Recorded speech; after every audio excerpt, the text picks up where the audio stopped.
future of global business is unfolding. And it is happening right here in the Philippines. This is a country that's serious about growth, wanting not just steady, but strong, inclusive, and sustainable progress. Our story is very promising and impossible to ignore.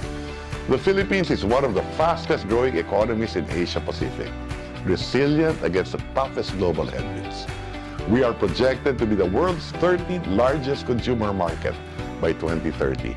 And by 2075, we are set to become the 14th largest economy in terms of GDP. And our best asset? The Filipino people.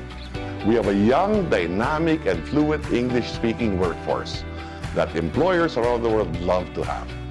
We are a nation of ambition, innovation, and boundless potential, ready to shape the future of global business.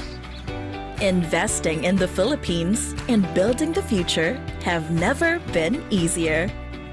We are now more open, more liberalized, and more ready for the world than ever before. We've removed barriers, streamlined processes, and laid the infrastructure that businesses need to thrive in our market. With initiatives like the Green Lanes, we fast-tracked highly desirable investments, dramatically improving the ease of doing business. Game-changing reforms have opened the floodgates for investments in high-growth sectors like transport, telecommunications, digitalization, and clean energy.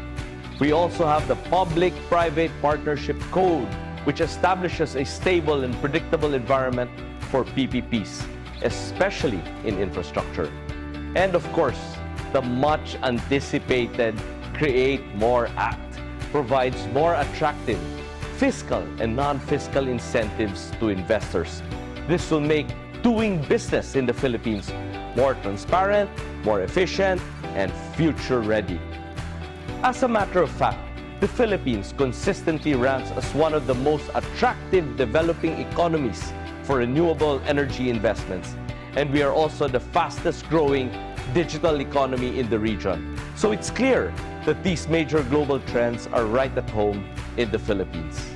We're ticking every box, covering every front to ensure that the Philippine economy offers the best for the world. We're committed to building a more dynamic financial system. We're taking steps to deepen our financial markets. This will provide banks, businesses, and investors with more opportunities to be part of one of the fastest growing economies in the region. Meanwhile, major companies, agile SMEs, and a young tech-savvy population are helping lead the way in digital transformation in business, banking, e-commerce, and payments. We support this with regulations that enable innovation while ensuring consumer protection. These and more developments make the Philippines a safe, stable, and fast-growing investment hotspot. The Philippines is set for a progressive future. We've made the decisions that matter. Our markets are liberalized. Our financial system is stable. Our infrastructure is expanding rapidly. We are not just keeping pace with global economic trends. We are ready to lead them. To our investors and development partners, let this be our pledge. The Bagong Pilipinas continues to foster an economy where businesses and investments remain at the heart of our progressive development. The future is unfolding right here in the Philippines. This is where you would want to be.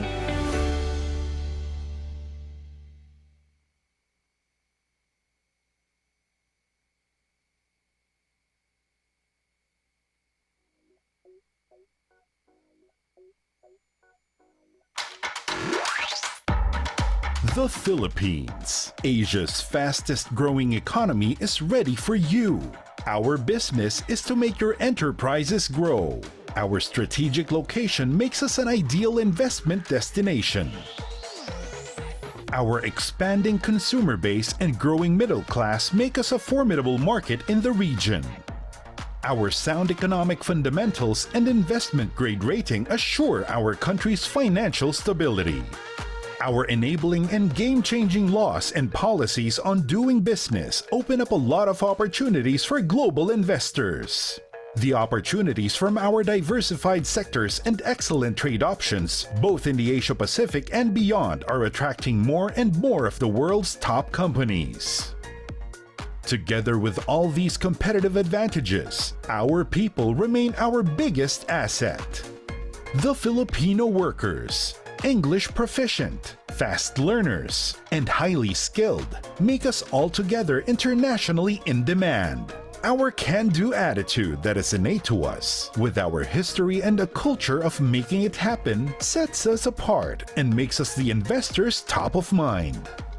We work in all synergy, hand-holding you, ensuring seamless investor servicing. That's our best guarantee of your investment growth and assured protection. We will navigate you to your investment success. We are in. We are all in.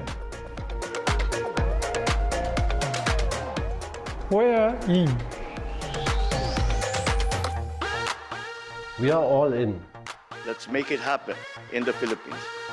There is no better place. There is no better time. Make it happen in the Philippines.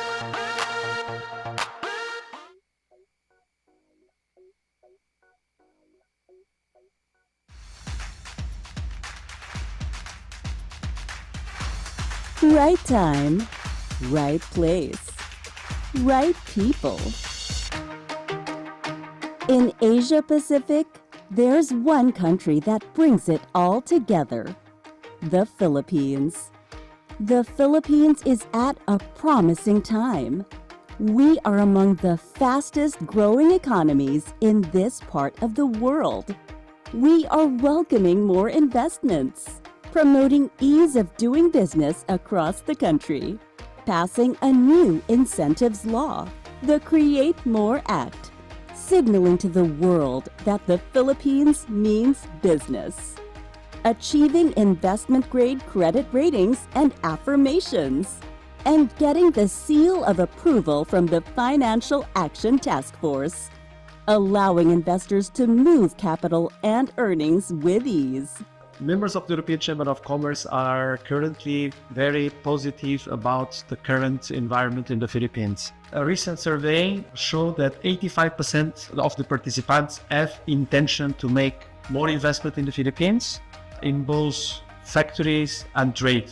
So we see this as a positive indicator. And of course, banking on the recent reforms that this administration has done with regards to Public Service Act, Retail Liberalization Act, Foreign Investment Act, and also very important, the Green Lane for Investments, which eases the processes of the investment in the countries. I would like to highlight also the importance of the renewable energy sector, wherein we have had through POI the highest amount of investment pledges coming from Europe. With the signing of the Create More Act in 2024, the country sent a strong signal that it's serious about attracting, protecting investments. For companies like AC Mobility, it serves as an impetus to accelerate the shift to sustainable mobility. The Philippines is strategically positioned in Southeast Asia, the most dynamic region in the world. We are a vital bridge connecting major economies united by decades of trade, partnerships, and harmony. The Philippines also boasts of a vibrant domestic market, where a young, rising middle class fuels strong consumption growth. By 2030, the Philippines is projected to be the 13th largest consumer market in the world. The Philippines is strategically located right in the middle of the fast-growing Southeast Asian region and the developed North Asian markets. While synergy with former is obvious, what is increasingly exciting is how Philippines' demography complements that of North Asia as that would throw up multiple opportunities in the future. The Philippines has a young and dynamic population, which is a significant demographic advantage for businesses. Philippines is also the most consumption-driven economy in ASEAN. It is in a demographic sweet spot with a growing consumer market. In an increasingly competitive regional landscape, the Philippines continues to rise as one of the most attractive investment destinations in Asia. The Philippines is more than a place to invest. It is a place to thrive. It is simply the 3 Gs of Philippines: a growing economy, a growing population, and growing economic liberalization. HSBC sees the country's potential. That's why we have been here for almost 150 years.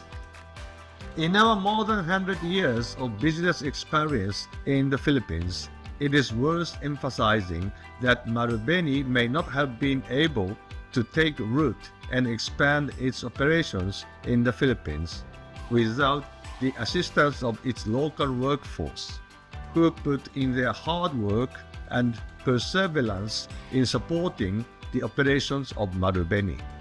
Over the years, Marubeni has felt the support of the Philippine government.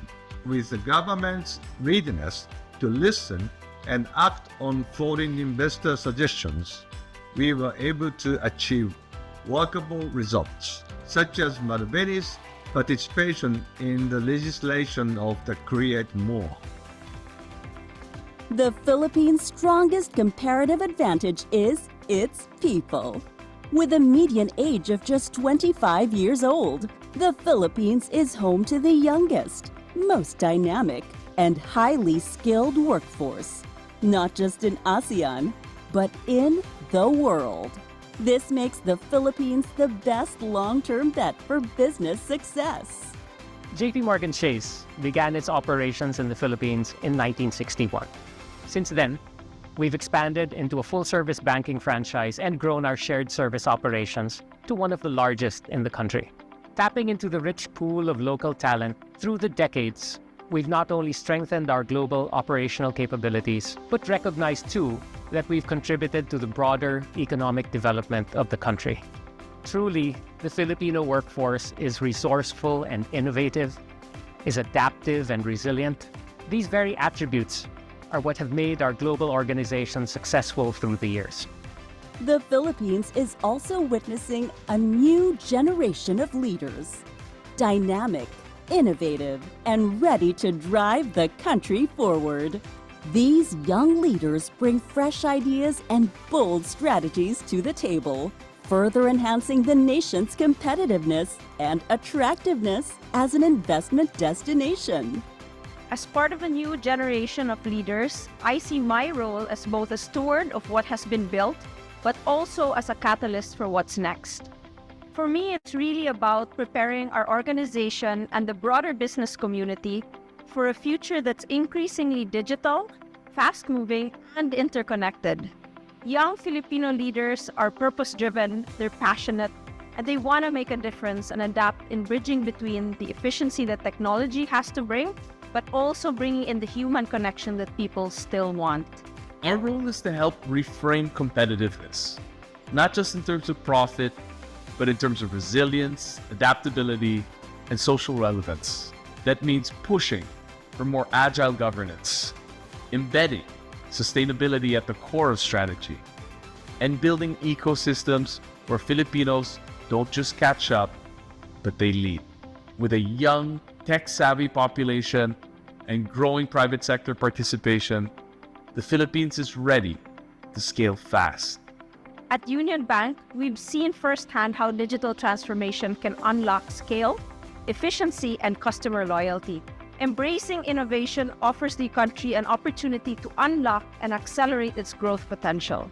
For investors, the Philippines offers a unique combination of demographic strength, digital momentum, and a regulatory environment that is increasingly open to innovation. Opportunities await in the Philippines, a nation with a bright future, a welcoming environment, and an economy brimming with potential. My single resounding message to the international business community is this: The Philippines is ready. Invest in the Filipino. The Philippines checks all the boxes. Now is the right time. This is The right place. We have The right people. Invest in the Philippines. Partner and grow with us. Let us make success happen.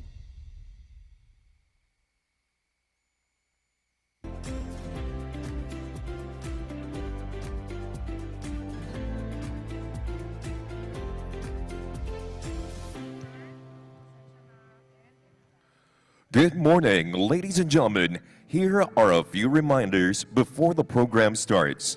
The program will run from 9:30 a.m. to 12:30 p.m.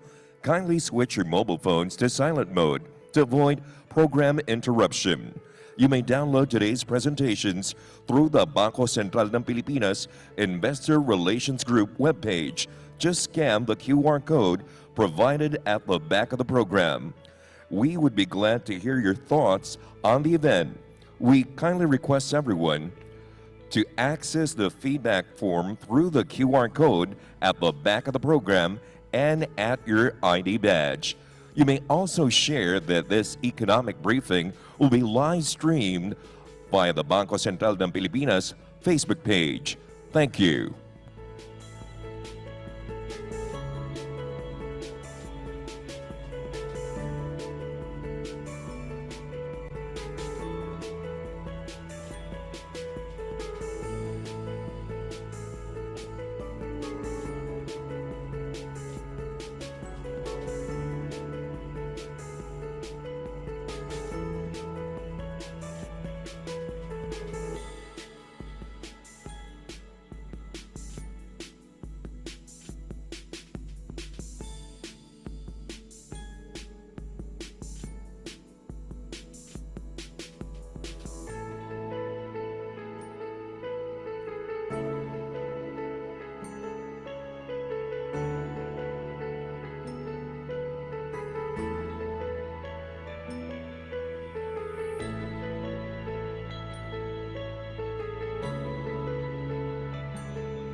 Good morning once again, everyone. We will begin our program in a few minutes. May we kindly ask all of our guests to settle into your seats, and as a courtesy to our speakers and fellow participants, please place your mobile phones on silent mode to avoid program disruption. On our screen are some safety reminders.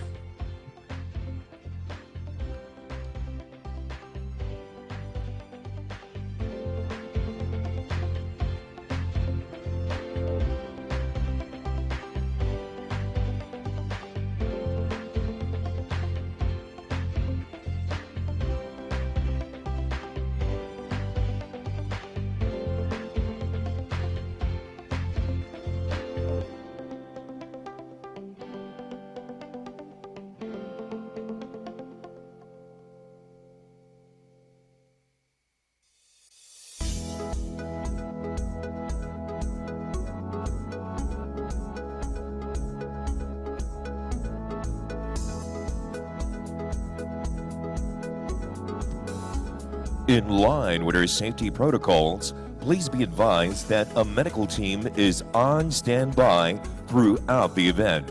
Thank you.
The future of global business is unfolding.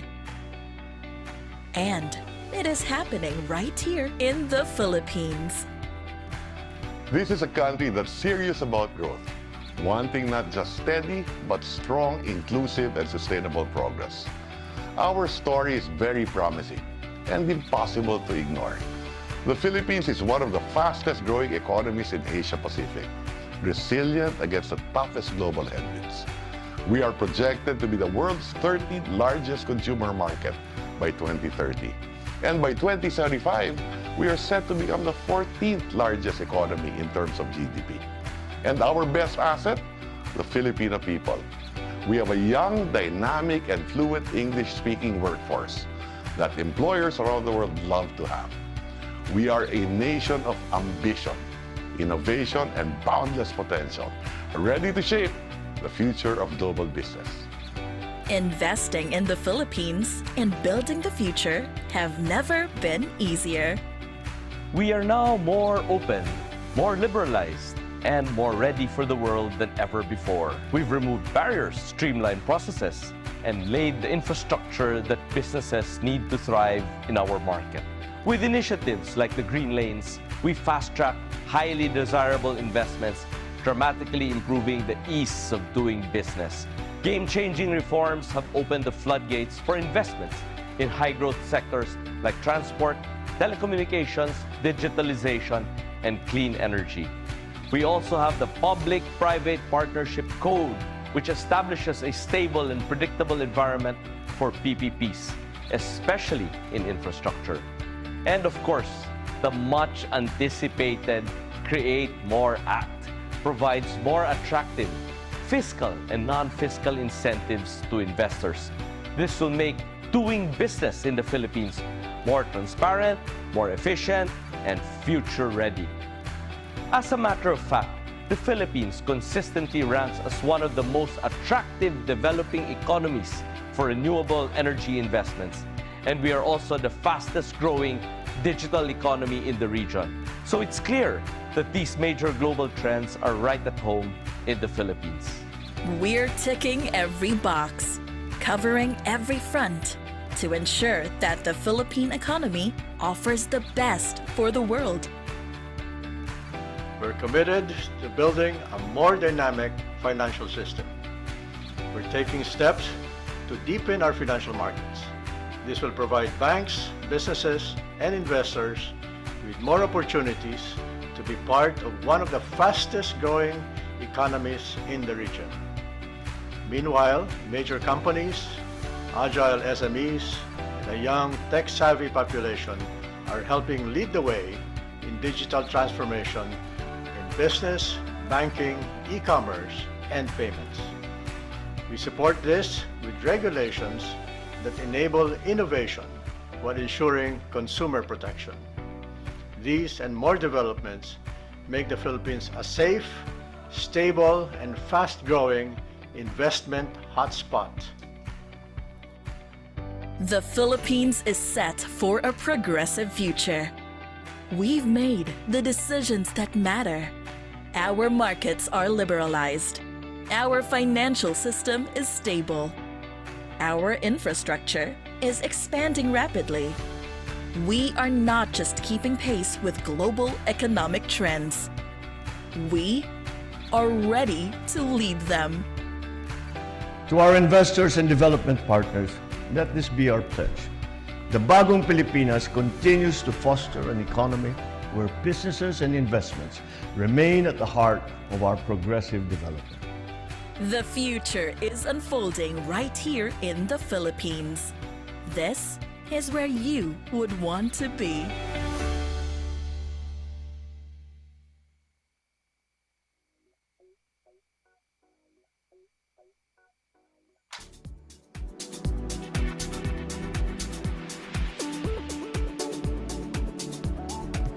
Good morning once again, ladies and gentlemen. Here are a few reminders before our program starts.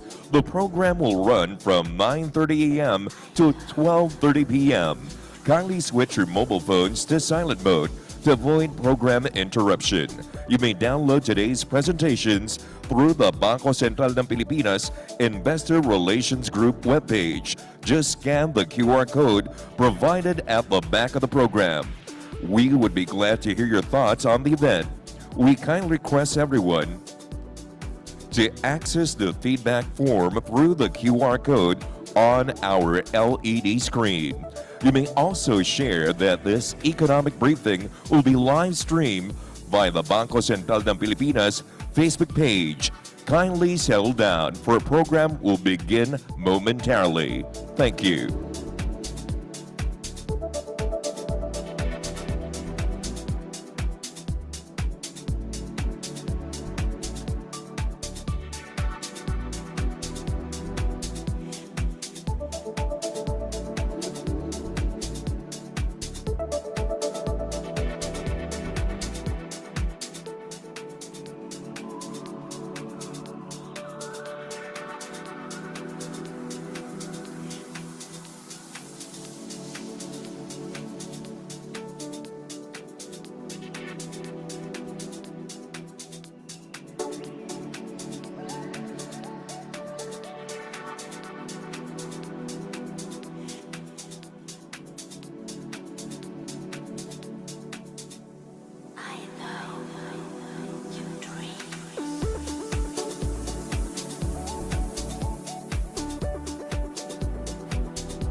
Good morning once again, everyone. We will begin our program shortly.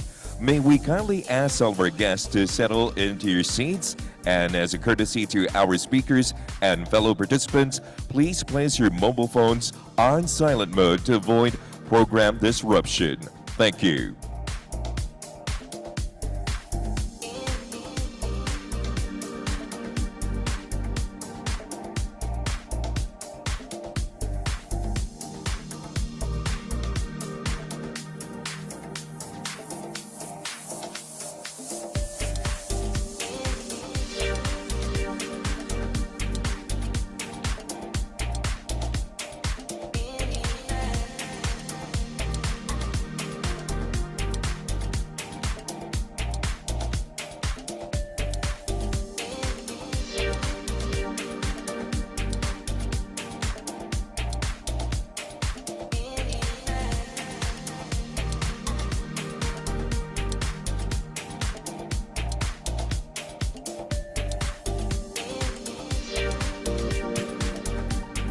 Good morning once again, ladies and gentlemen. We would like to request everyone to please proceed to the main ballroom as our program is about to start. Thank you.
Good morning once again, ladies and gentlemen. Here are a few reminders before our program starts.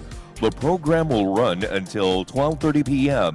Kindly switch your mobile phones to silent mode to avoid program interruption.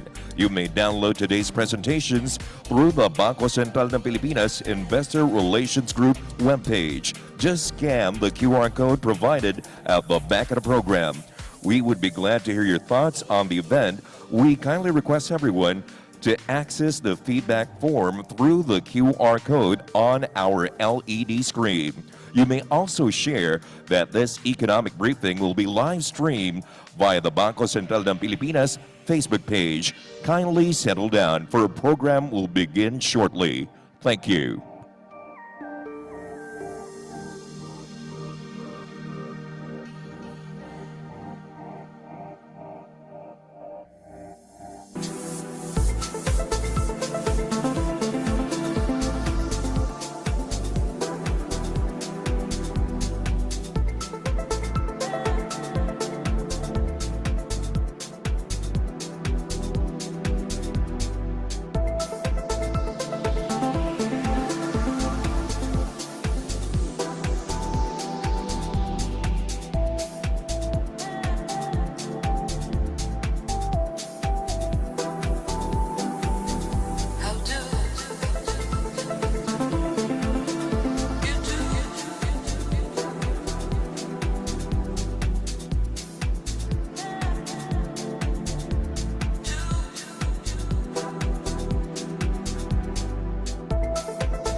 Good morning, ladies and gentlemen. May we now request everyone to please rise for the singing of the Philippine National Anthem.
You may now be seated.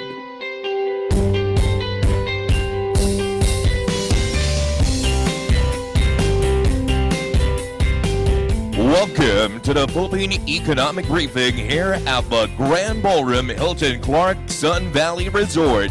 Please welcome your host, Undersecretary of the Department of Budget and Management, Ms. Margo Salcedo.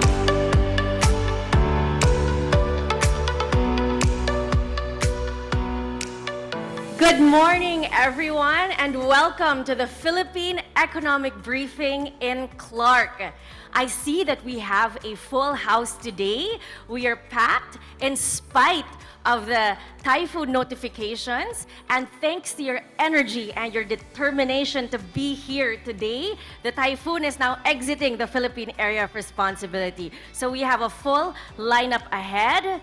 First, the Philippine Economic Briefing is a flagship activity of the government that aims to provide timely updates on the country's economic performance, reform agenda, and investment opportunities. Joining us today all the way from Manila and different parts of the region are the Philippine senior government officials who will share with you the latest developments in the Philippine economy. Before we proceed with the program, of course, we would like to thank our partners who made this event possible. Bangko Sentral ng Pilipinas, who has worked very hard and has been very dedicated to the Philippine Economic Briefing, the Department of Finance, and the Department of Budget and Management. And of course, to all of the participating agencies today, thank you for your continued support. And now, to officially start the program, we are honored to be welcomed by no less than the Mayor of Mabalacat City, Mayor Gerald Guthrie Geld Aquino.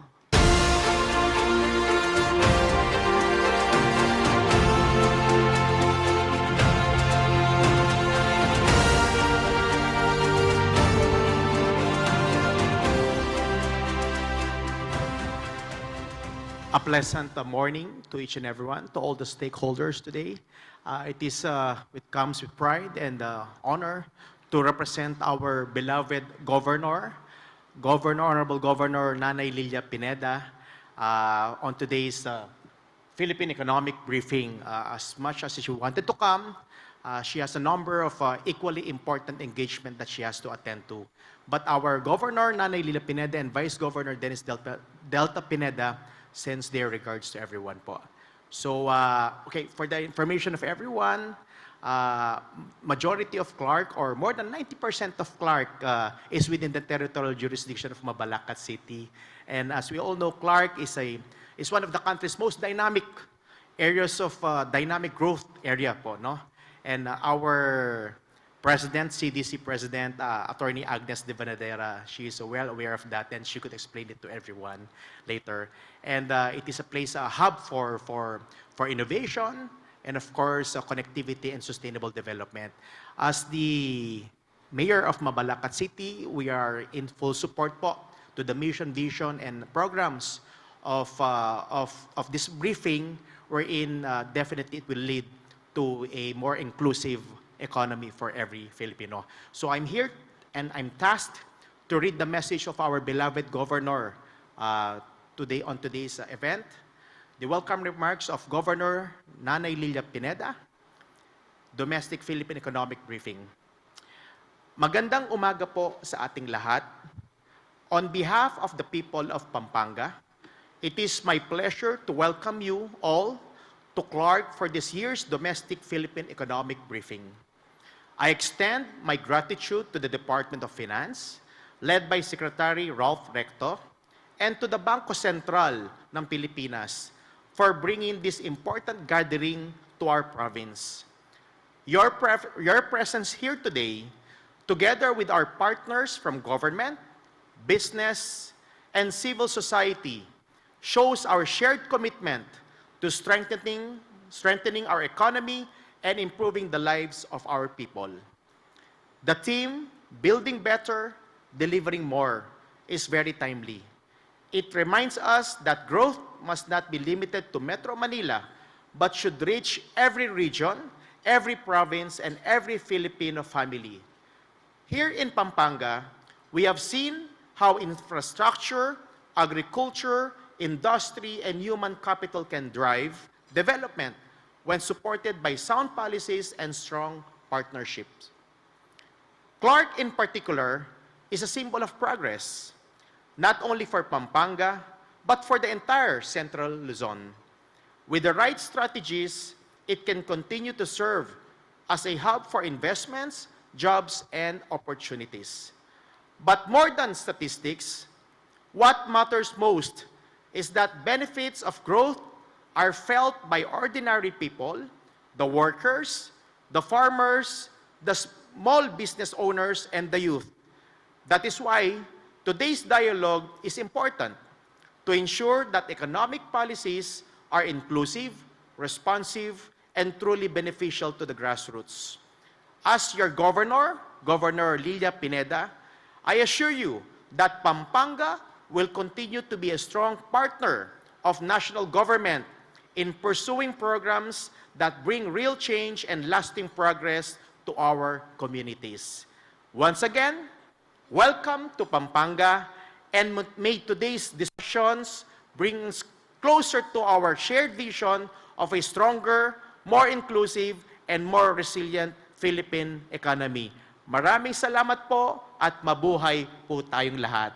From our beloved Governor Nanay Lilia Pineda. Thank you po.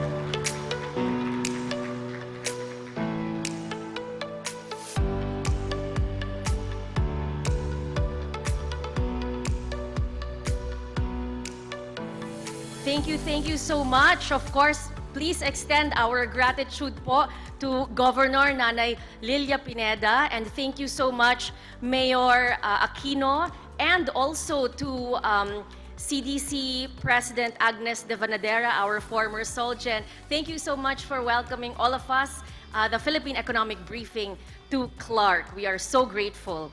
And now, for the keynote address, may we call on Undersecretary Carlos Bernardo Abad Santos of the Department of Economy, Planning, and Development.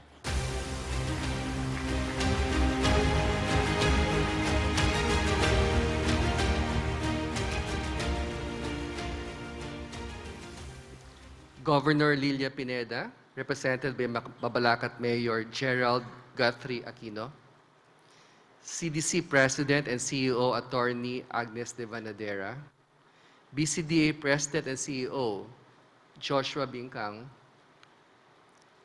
esteemed executives and representatives of the business community, civil society organization, colleagues, ladies and gentlemen, a very good and rainy morning to you all. On behalf of the Philippine government, it is my distinct pleasure to welcome you to this dialogue. Today, I'm honored to present a comprehensive update of the state of our economy, the significant strides we have made under the Philippine Development Plan 2023 to 2028, and the strategic path we are charting for the remainder of the Marcos administration. My presentation will unfold in three key parts. First, we will take stock of where we are. Second, we will outline how we move forward. And finally, we will review our updated targets and priorities for 2026 to 2028. So let us begin. Look at our current position. The story of the Philippine economy today is one of remarkable resilience and renewed momentum. The Philippine economy is built on a foundation of robust, sustained expansion. Over the past 15 years, our GDP growth has averaged 6 to 7%, demonstrating deep-seated economic vitality. This momentum has continued post-pandemic, with growth registering 5.4% in the first half of 2025. This performance continues to place us among the fastest growing economies in emerging Asia and stands as a clear indicator of our economy's underlying resilience and stability amidst global uncertainties. Despite the global setback of the 2020 pandemic, the Philippine economy has demonstrated resilience.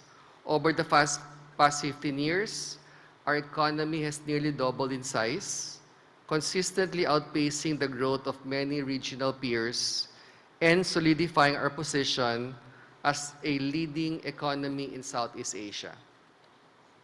This economic expansion has translated into tangible, steady gains in income for our people. Our rising per capita gross national income signifies a substantial progress and brings the nation meaningfully closer to achieving the middle-income country status. Our compelling growth narrative has bolstered investor confidence on the international stage. Over the past 3 decades, net FDI inflows have grown substantially. From January to June this year, net FDI reached $3.4 billion, with investments originating mainly from Japan, the United States, and Singapore. While this reflects a moderation from the previous year, it is consistent with the global trend of more cautious investor sentiment and underscores the continued and strategic interest in the Philippine market. Through proactive and calibrated measures, we have successfully managed inflationary pressures. Our sustained efforts to ensure adequate supply, supported by prudent monetary policy, have kept headline inflation low and stable, preserving the purchasing power of every Filipino family. Our economic growth has been a job-creating growth. From 2019 to 2024, our economy generated 5.6 million jobs, driving unemployment rate down to a record 4.3% in 2024. This is not just about quantity. We are also seeing a steady improvement in the quality of jobs, meaning growth is creating real, meaningful opportunities across the nation. This combination of strong growth and robust job creation has yielded a profound result: meaningful poverty reduction. Following the challenges of the pandemic, poverty incidence fell significantly from 18.1% in 2021 to 15.5% in 2023, exceeding our target and lifting millions of our fellow citizens above the poverty line. This progress, consistent across all measures, confirms that our recovery strategies are effectively restoring and accelerating our development trajectory. But perhaps the most encouraging is that this growth has been broadly shared. The data shows that poorer households, those in the first to third income decile, are experiencing faster income growth than the wealthier ones. This has led to a welcome decline in income inequality, a clear sign that we are building a more inclusive economy where benefits of progress are felt by all. The story of inclusion extends beyond income brackets to our regions. We are seeing a heartening convergence with low and middle income regions growing faster than the national capital region. So again, we want our regions in Eastern Visayas, in Mindanao, to catch up with NCR, with Region 3, with our region here, and in Region 4A, or the Calabarzon. Again, the data shows that these lower income regions are catching up in terms of their growth with the national capital region. This narrowing of investment gaps, driven by rising investment and opportunities outside the capital, is fostering a more balanced and resilient national economy. These achievements provide a strong foundation, but they are not the finish line. For the remainder of the administration, our focus is on accelerating our transformation agenda with greater urgency and purpose. Despite a complex global environment, we remain steadfast in our ambitions.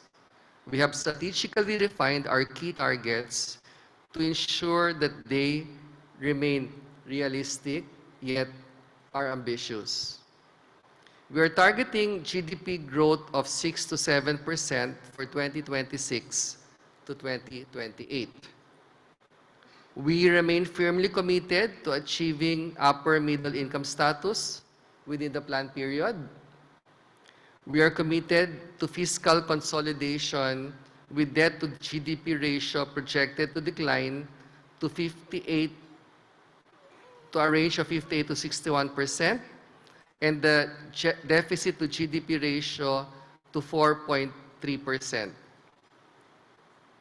We will maintain price stability, targeting both headline and food inflation to stay within the 2.2 to 4% bracket. The international community shares our confidence. Institutions like the IMF and World Bank consistently project the Philippines to be among Asia's top performers. Our targets for the coming years are clear. We will continue to create not just more jobs, but better jobs. So in this case, we just don't like to measure the unemployment rate decreasing and the underemployment rate decreasing, but we also would like to see an increase in the percentage of wage and salary workers in private establishments to total employed workers. We are driving towards a single-digit poverty rate by 2028. And we will intensify our focus on innovation and good governance, the essential engines for a modern, dynamic, and productive economy. We will ensure price stability and healthy financial markets, pursue fiscal consolidation and enhance spending efficiency. We will deepen trade linkages, boost industrial competitiveness, and equip our workforce for an AI-driven economy to diversify growth and strengthen regional development engines. Guided by the President's SONA, we are prioritizing the measures that matter most to the daily lives of Filipinos: quality healthcare that is accessible to all, an education system that bridges learning gaps and aligns with modern labor demands, and comprehensive food security through higher productivity, the development of our blue economy, and modernized logistics. Underpinning all of this is connectivity. We are sustaining an unprecedented infrastructure push through the Build Better More program with over 250 flagship projects worth 10.44 trillion. And through the effective implementation of the PPP code, we are actively mobilizing private capital with hundreds of projects already underway or in the pipeline, ensuring that our build-up is efficient, innovative, and collaborative. In conclusion, the progress we have made is significant, but the work ahead is critical. The choices we make now will define our future, and we must remain bold in our reforms, strategic in our policies, and united in our purpose. For the remainder of this planned period, we have the opportunity to shape the future that is more prosperous, more inclusive, and more resilient for every Filipino. Together, under the banner of A Bagong Pilipinas, let us continue our collective march toward realizing our shared ambition, ang matatag, maginhawa, at panatag na buhay for every Filipino. Thank you and good day to you all.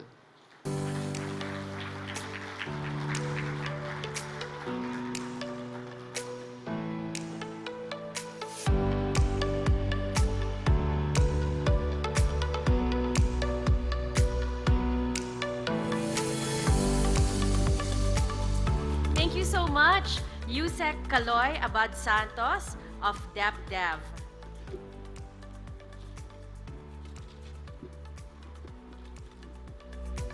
And now to give us a brief on the regional outlook of Pampanga, we have the Regional Director of the Department of Economy Planning and Development.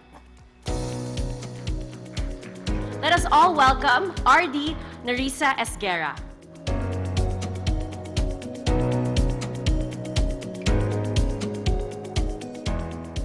Thank you very much.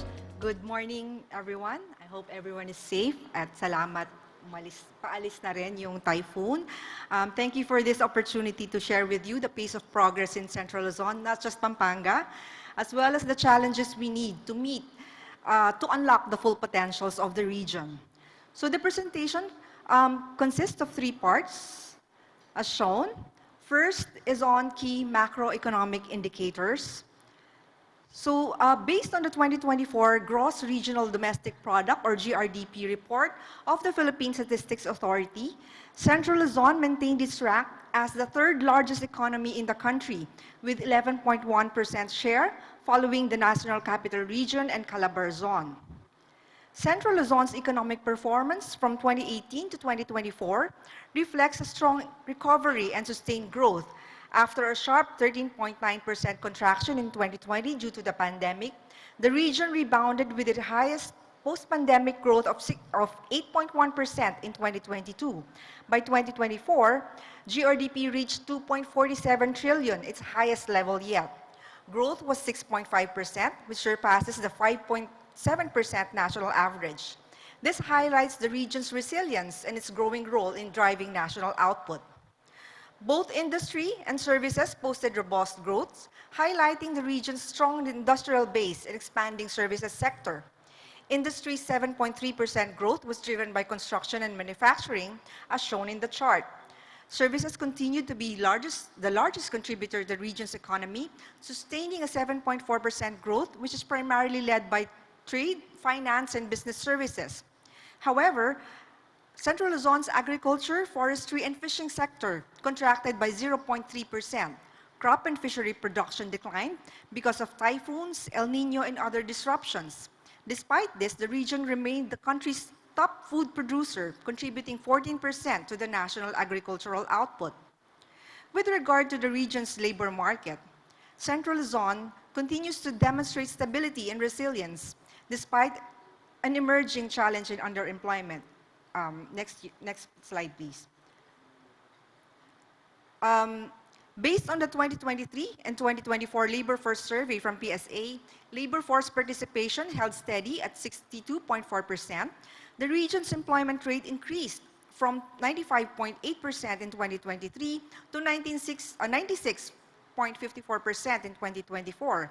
Unemployment rate decreased from 2.2% to 3.6% in the same period, suggesting that more people are employed.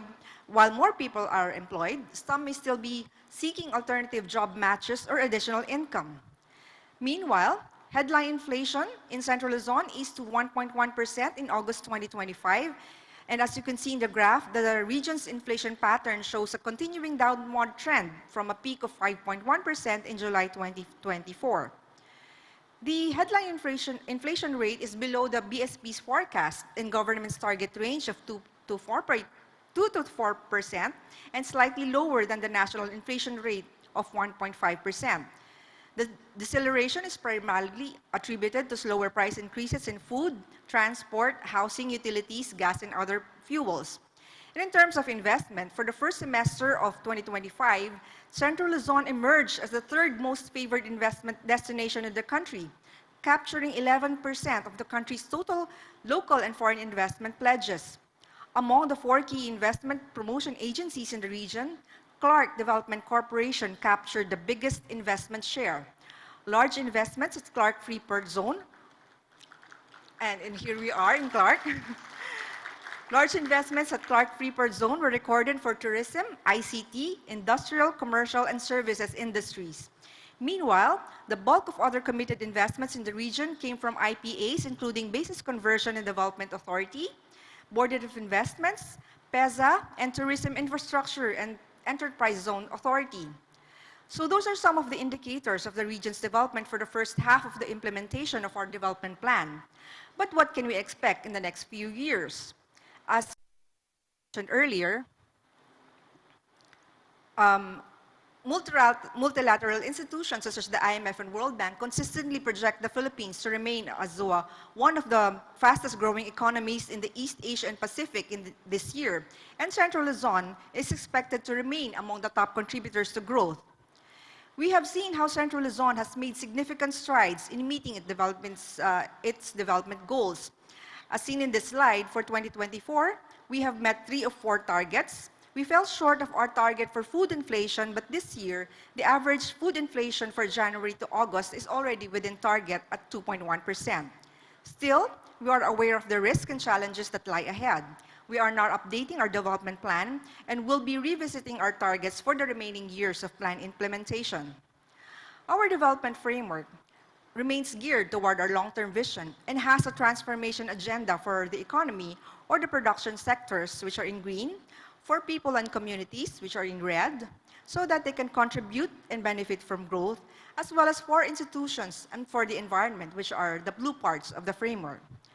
The development strategies are translated into responsive and strategic programs and projects. The Central Luzon Investment Program for 2023 to 2028 contains the rolling list of about 7,600 priority PAPs, amounting to 4.5 trillion pesos.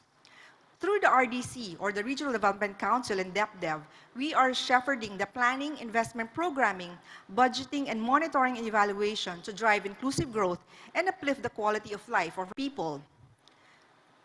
This map shows the priority programs and projects in our investment program, which form the basis in the formulation of the government's budget.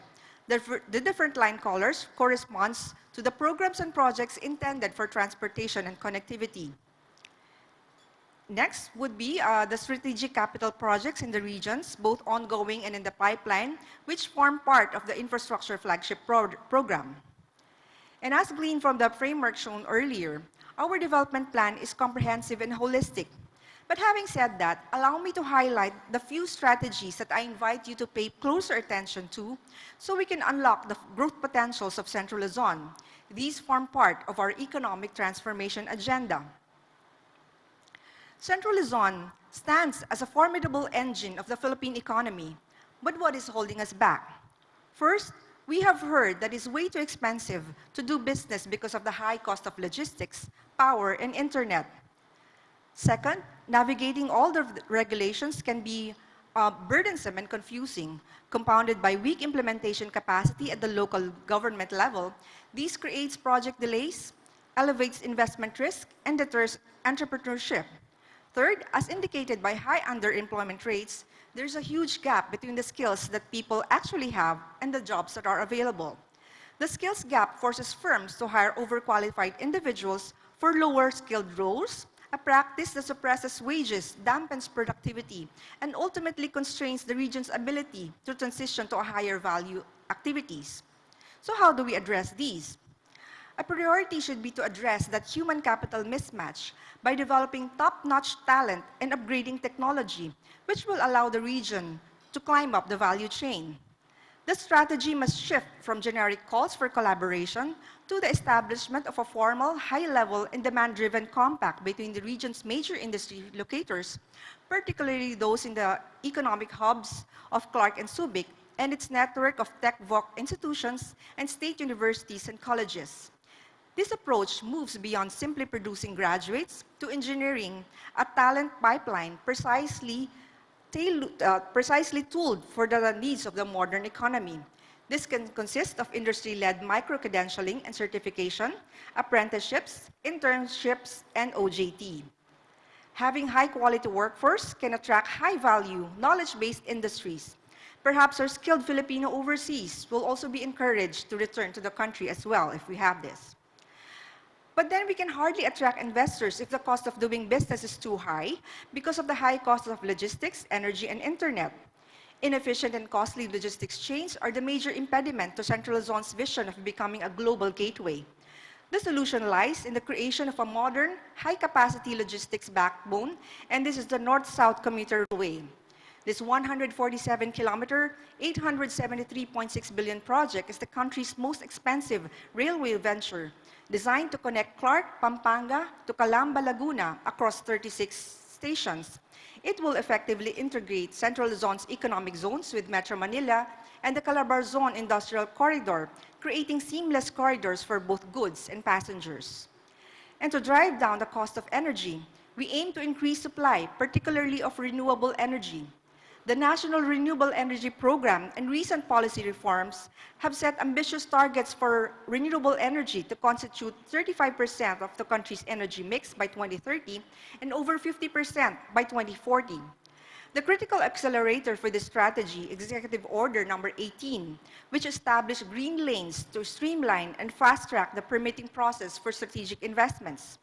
And to lower the cost of internet connectivity, the landmark Konektadong Pinoy Act removes the long-standing congressional franchise requirement for companies wishing to build and operate data transmission networks.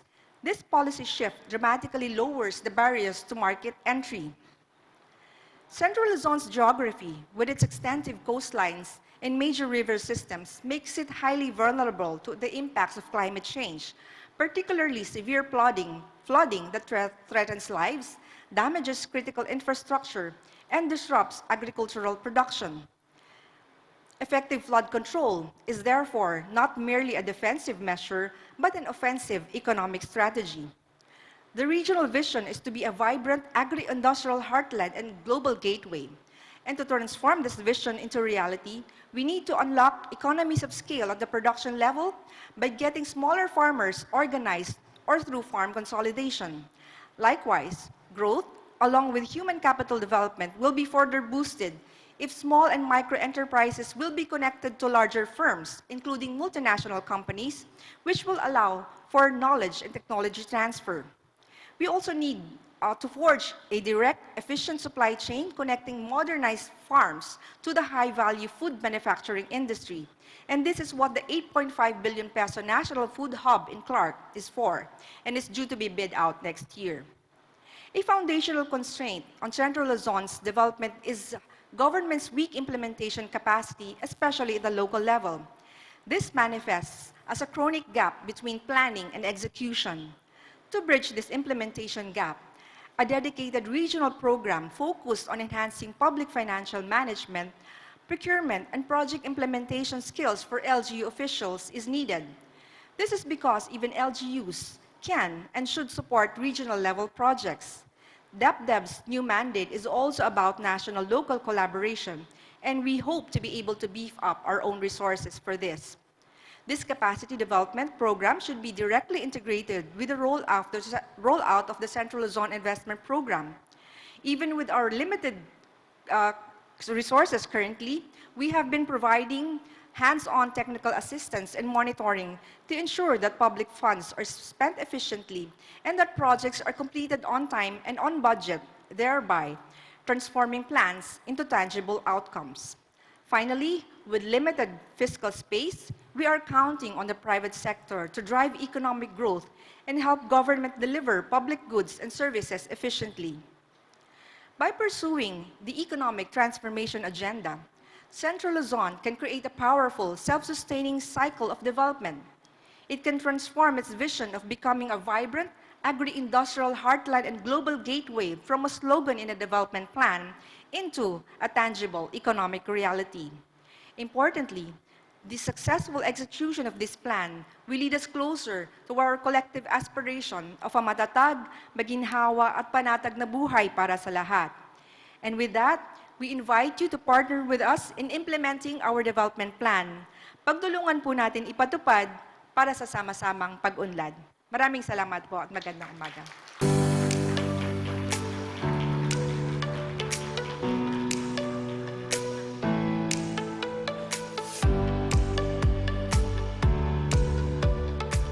Thank you very much, Regional Director for the Department of Economy, Planning and Development, Ma'am Nerissa Esguerra. As our lovely crew sets up, we would just like to reiterate that indeed Central Luzon stands as a formidable engine of the Philippine economy, and we truly look forward to seeing this region, especially Clark, as a global gateway and a thriving investment destination. As we anticipate our panelists, we just like to remind everyone to invite your friends to catch the live stream of this Philippine Economic Briefing here in Clark. It is being live streamed now on the Facebook pages of Bangko Sentral ng Pilipinas, as well as other social media partners such as the DepDev and the Department of Budget and Management. And now, the most awaited part of the program, one of the... Okay, while they are doing that, we'd also like to share with you that if you would like a copy of the program, there is a QR code that you can scan. I believe the QR code is at the back of your program, and you will be able to download today's presentations through the Bangko Sentral ng Pilipinas Investor Relations Group webpage. The Philippine Economic Briefing was started way back, and in fact there have been many economic briefings around the world. We've had Philippine economic briefings. I remember I was with some of our colleagues here. We went to London, Berlin, Tokyo, Singapore, where President Ferdinand R. Marcos Jr. himself joined us, as well as twice in Tokyo. And the purpose of this really is to share our goals for economic transformation and what the Philippines is doing in order to make the Philippines an investment destination. As stated earlier by our keynote speaker, we are now hitting 6 to 7% GDP, and our objective really is to achieve economic transformation, but not just an economic transformation. This is a transformation that is both inclusive and sustainable. And on that note, I think we are now able to call to the stage our panelists. Our first session will dive into macroeconomic trends and outlook. So may we call to the stage our distinguished panelists. First, from the Office of the President, Office of the Special Assistant to the President for Investment and Economic Affairs, may we call on Undersecretary Maria Angela Ignacio.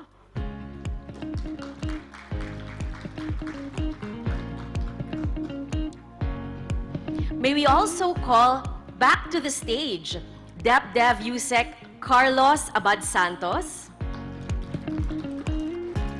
From the Department of Finance, we have with us Assistant Secretary Neil Adrian Cabiles. From From the Department of Budget and Management, Assistant Secretary Romeo Balangkit. And of course, to complete our panel, joining us from the Bangko Sentral ng Pilipinas, we have Director Lara Romina Ganapin. So once again, we have here OSAPEA, DOF, DepDev, BSP, and DBM. And I will join them now.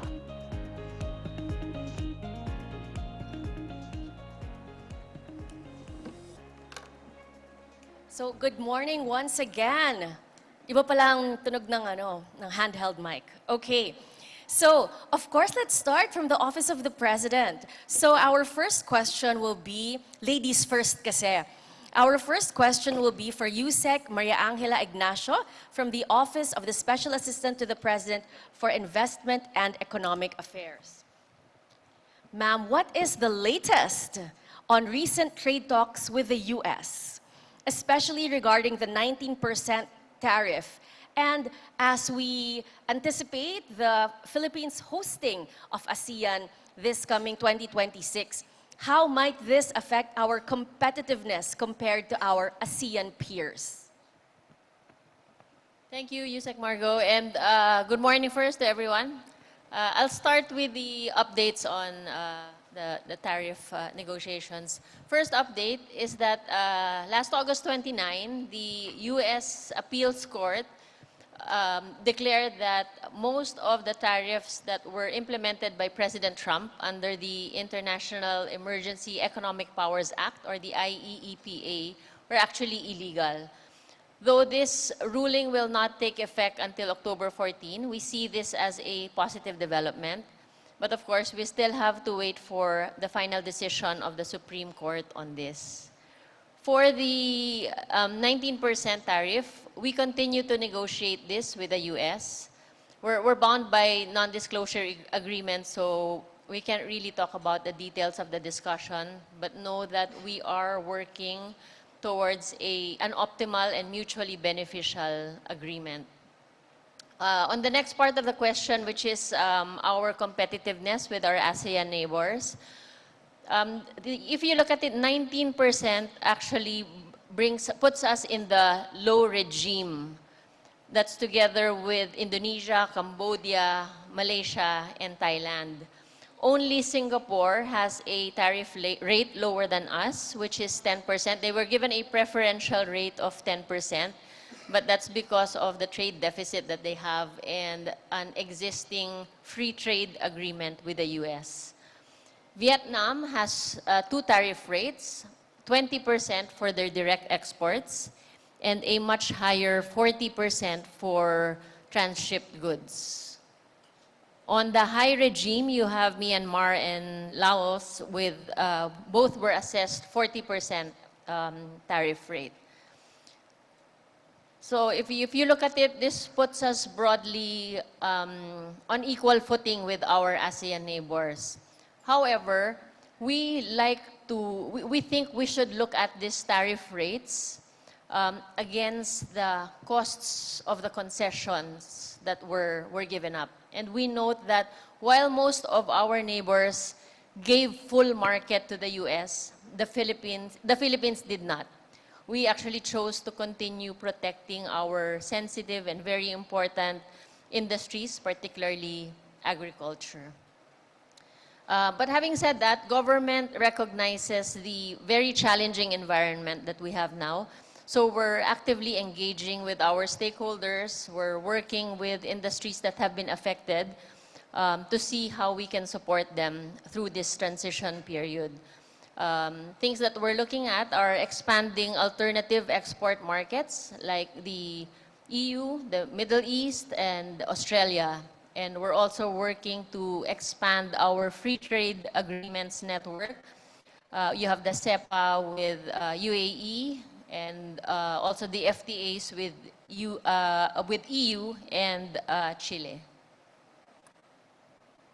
All right, thank you so much. And so let's now expand that answer by going to the country's fiscal landscape. So we'll move on to the Department of Finance. Representing Sec Rector is Asek Neil. And our question for you, sir, today is, considering the fiscal landscape and the administration's economic priorities, for example, infrastructure, education, what is the DOF's outlook on fiscal performance relative to targets for the year? And connected to that, what key policies are being implemented or adjusted to achieve fiscal consolidation? Yeah, thank you, Yusek Margo. Yeah, for on the part of the fiscal plans, we actually are, we would want to head, of course, towards fiscal consolidation, and what we are keeping in mind is to keep the growth of revenues on average at least higher to that of the growth of disbursements. So on average between 2025 to 2030, we'd want to have the growth of revenues at 8.3% and disbursements would be at 6.1% average growth for the next 5 years. If we look at the data, at least what we have until as of July 2025, we are very much on track for this one. But of course, we recognize that there are challenges that we are facing, mainly because we are experiencing slower than perceived growth due to the external headwinds out of the uncertain U.S. trade policy and also because of your global economic tensions. Nonetheless, although the fiscal consolidation will be at a slower pace, as indicated by our revised medium-term fiscal framework, we are quite confident that we will be able to meet our assumptions or our targets. This would be because there's a more intensified revenue effort from the BIR and the BOC, particularly by better tax administration, combating smuggling and tax evasion, and also the digitalization of both agencies, which would reduce red tape and human interference. Of course, we're expecting higher revenues as well because most of our priority measures have already been passed and they're already being implemented this year. So this includes the VAT on digital services, CEMEPA, Create More, and also the enhanced fiscal regime for the mining sector. And besides that, we also have a few more in the pipeline, which would be the tax on e-gaming, the excise tax on single-use plastics, and the general tax amnesty, and also the extension of the estate tax amnesty. Thank you, sir. So that's great news. Our fiscal deficit is narrowing. And our keynote speaker earlier also said that there is also a decline in income inequality. So let's go once again to DepDev, Yusek Kaloy. As you mentioned in your keynote, the Philippines once again registered one of the fastest growth rates in the region at 5.5% in Q2. What are the plans and strategies to sustain this progress and advance growth beyond traditional growth drivers such as domestic consumption? Yes, as you said, Yusek Margo, traditionally our economy has been driven by consumption. However, over the past decade, we've seen that investment has been a driver of economic growth. And you see the slides there that again, our capital formation has been accelerating steadily, yet again, it still has to catch up. Now, how do we now enhance our investment-driven growth? First, it doesn't happen overnight. So again, I think a very important element is human capital development that will again sustain and drive investment growth. And how do we do and accelerate and enhance human capital development? First is by future-proofing our education from early learning to adult education. Again, what we said earlier, that you want to narrow the gap between the needs of the industry and capacity building and education of our human capital. Second, it's not only education, but human capital development means strengthening healthcare, nutrition, and food security to sustain a productive workforce. Again, once those are the basics, and again, to further drive growth over the medium term, we need to reinforce three things, no? We need to enforce investments, trade, and we need to strengthen the innovation ecosystem.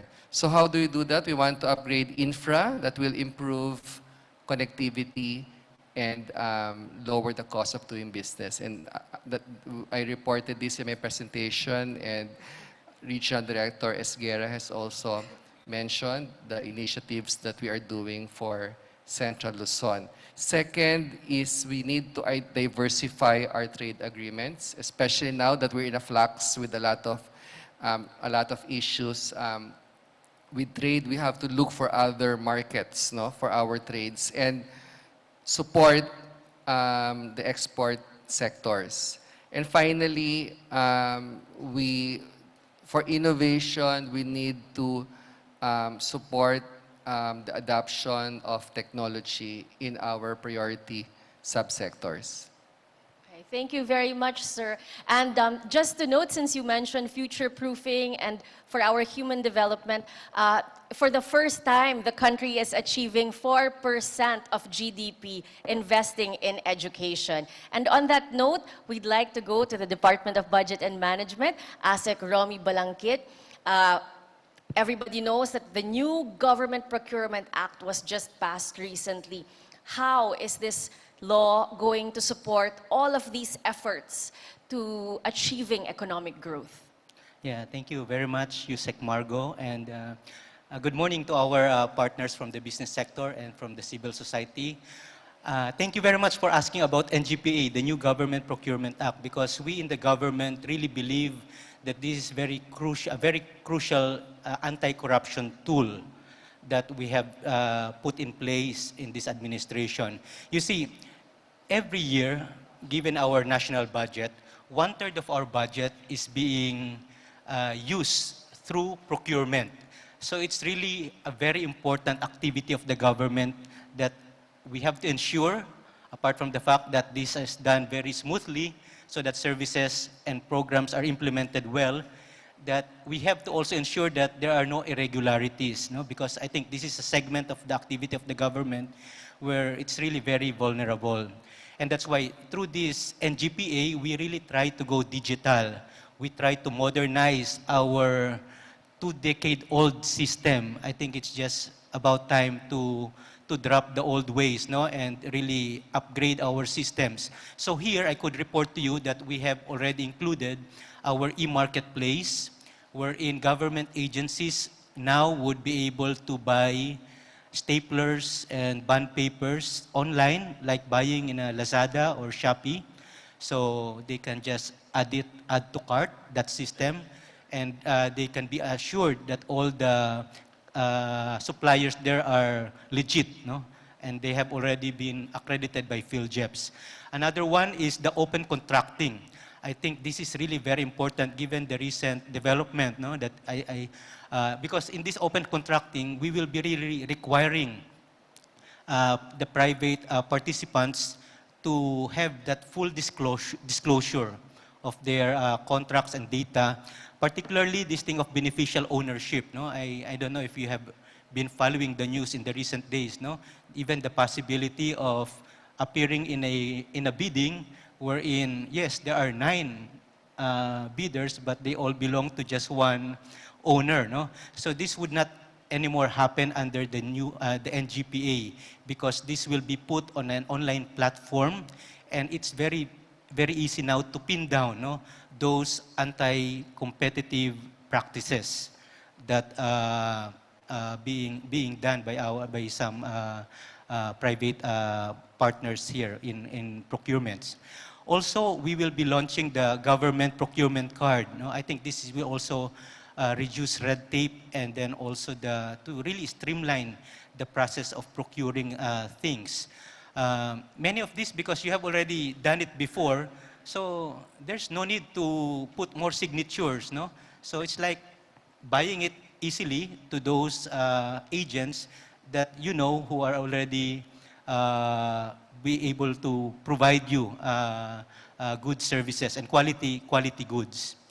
And then, of course, this participatory procurement is also put in place under NGPA. I think, for me, this is something very crucial because, you know, the procurement activity, you cannot just leave it to the government and to the private sector. You know what happened recently. There's even that kind of collusion and connivance. So it's important that civil society be part in this process, even as observers, so that they would be able to flag any red, or you can say any red flags, no, that maybe they think is not something in accordance to the law, or some anti-competitive practices may be put there. So I think that's a very good innovation that we have in the NGPA. Thank you, sir. And I understand the NGPA has been hailed as the biggest anti-corruption measure in recent history. So now let's go to BSP. We have here Director Lara Romina Ganapin. Ma'am, for the BSP, what key risks are the BSP currently monitoring in its monetary policy decisions? And under what conditions might it consider easing monetary policy further? Okay, so thank you, Yusek Margo. So allow me to step back a bit and explain why we were able to also reduce policy rate since last year. So as you recall, inflation reached a peak of 9% right after during the post-pandemic period because of combined shocks from geopolitical tensions, supply chain constraints. But since then, at that time, the BSP had to tighten policy rate to fight inflation. It aggressively increased policy rate from 2% during the pandemic to 6.5%. This is to, again, fight inflation, help moderate demand, and of course, address possible second round effects. So as a result, as you can see in the chart, inflation has already decelerated, and it is now back within the target of 2 to 4%. And another good news is that we don't see any more contribution from supply shocks. As you can see in the chart, we don't anymore see contributions from the green and the yellow bars. So that's a good development. And of course, government intervention measures has helped really to support this disinflation process. So with these improvements, we were able to recalibrate our stance and reduce interest rates. Since August last year, we have already reduced by about 150 basis points. And this is, I'm sure this is a very welcome development for the business sector, the households, because it will lower the cost of borrowing and ease financing conditions. And of course, it will support investment and create a more conducive environment for expansion. But of course, our work is not far from over. We continue to monitor risks from domestic and external fronts. So we're still monitoring inflation dynamics. We could still see some risk from supply shocks, because there are still ongoing geopolitical tensions from the Ukraine and Russia conflict. There are also impact from the adverse weather conditions. And also we're monitoring tariff-related effects because of the changing policies in the U.S. And for the domestic demand conditions, of course, we continue to monitor if the economy would be needing additional support to sustain the growth momentum. And then for external developments, we also monitor what the Fed will be doing in terms of their policy rate, the shifts in policies in major economies, and again, the ongoing geopolitical tensions. So to answer the question on under what conditions we might consider easing further, the Monetary Board will meet again first week of October. They will look at the new data or new information coming in since their last meeting in August, and they will look at several factors. We need to make sure that inflation will stay within target. The risk will be clearly tilted to the downside. Expectations, which is a very important channel, should remain well contained and well anchored. No signs of second round effects. And of course, we also need to look at growth risk. Again, as I mentioned earlier, do we need to provide additional support for the economy to sustain its growth momentum? So in short, while we have started unwinding our earlier tightening, we still remain vigilant, of course, to safeguard price stability and, of course, to support and a sustainable growth. Thank you very much, ma'am. So there you have it from the BSP. We are safeguarding price stability. From the DOF, we are narrowing the budget deficit. From OSAPEA, we are addressing global headwinds, no matter how unpredictable. From the DepDev, we are future-proofing our economy. And from the DBM, we are addressing transparency and corruption, especially through the new Government Procurement Act with policies such as open contracting and disclosure of beneficial ownership. And most importantly, as we have a lot of CSOs here today, public participation. Pero hindi pa po tapos ang graded recitation nyo. We have round 2. And we have one more question because we would also like to address regional issues. So if we could go back po to OSAPEA. How is OSAPEA supporting and facilitating investments within the Luzon Economic Corridor? And what strategies are being employed to attract investors to the region? Okay, maybe I'll just give a background first on what the LEC is. So the Luzon Economic Corridor is actually a trilateral partnership among the Philippine government, the United States, and Japan. This was launched in April last year with the objective of transforming Luzon to become an important regional hub and also to accelerate economic growth. So our office has been actively promoting the corridor to generate interest from other countries to invest in the region. And we've been having very encouraging results. In fact, the United Kingdom, South Korea,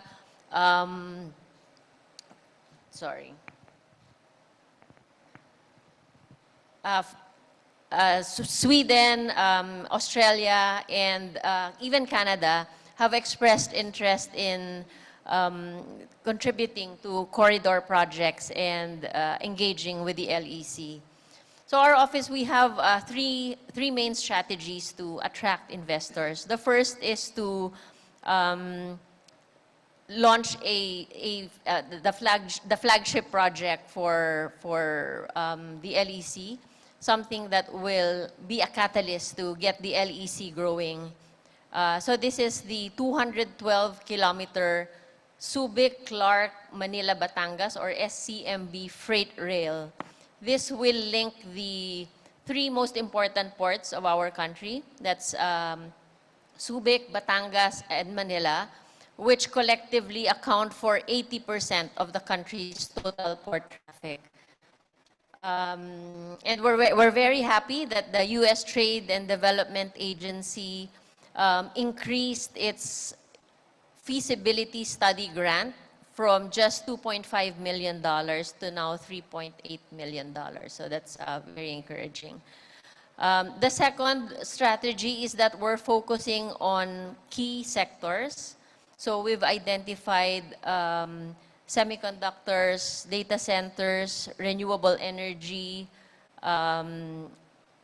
food, and then also tourism as the sectors to focus on for this region. And the third, we are working with major landowners and of course our investment promotion agencies. We have them here, BCDA, Clark Development Corporation, SBMA, BOI, and PEZA. So we are working very closely with them to help promote this LEC. And in addition, we've helped put in place key ease of doing business reforms. So you have Create More Act. This is a landmark legislation which strengthens fiscal and non-fiscal incentives that will attract global firms to invest in our key industries. It's a combination. The fiscal incentives provides 14 to 40 years incentives, combination of income tax holidays, enhanced tax deductions, and special corporate income tax. Second, you have the green lanes for strategic investments, which automates and streamlines the registration process for foreign direct investments and highly desirable projects.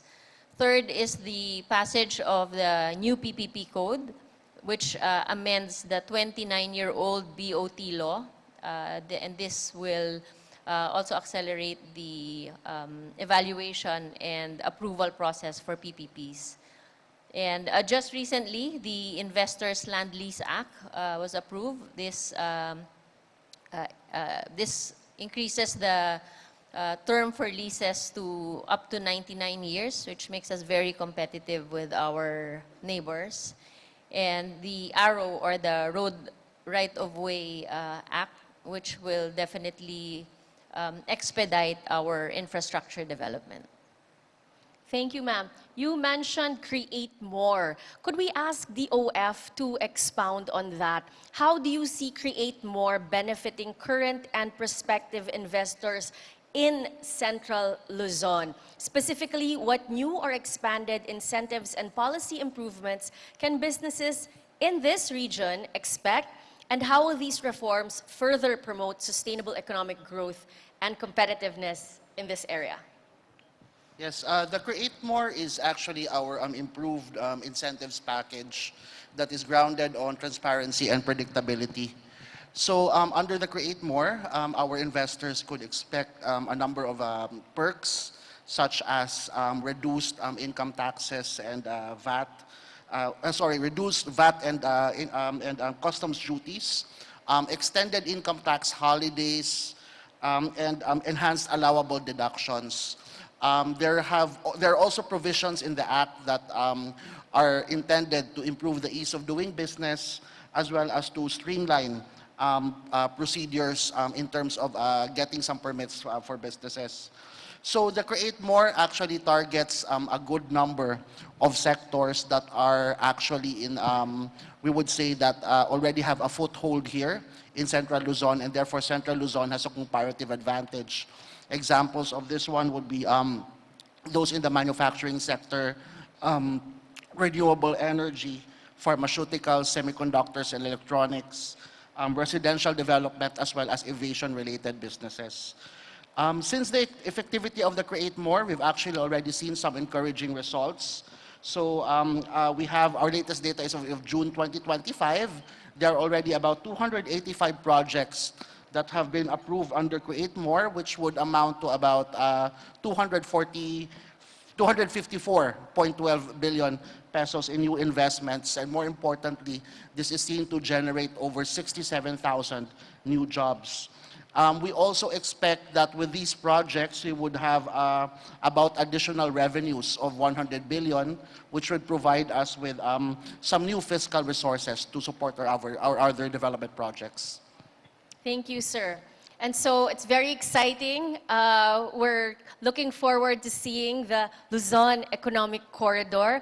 Of course, as investments come in, we have to make sure that our people are also ready to grow with this. So if we could ask DepDev, Yusek Kaloy, how is human capital development being prioritized to equip the region's workforce for emerging industries and support inclusive growth, as we also discuss the key plans and initiatives being implemented for Central Luzon to optimize its potential in light of the Luzon Economic Corridor?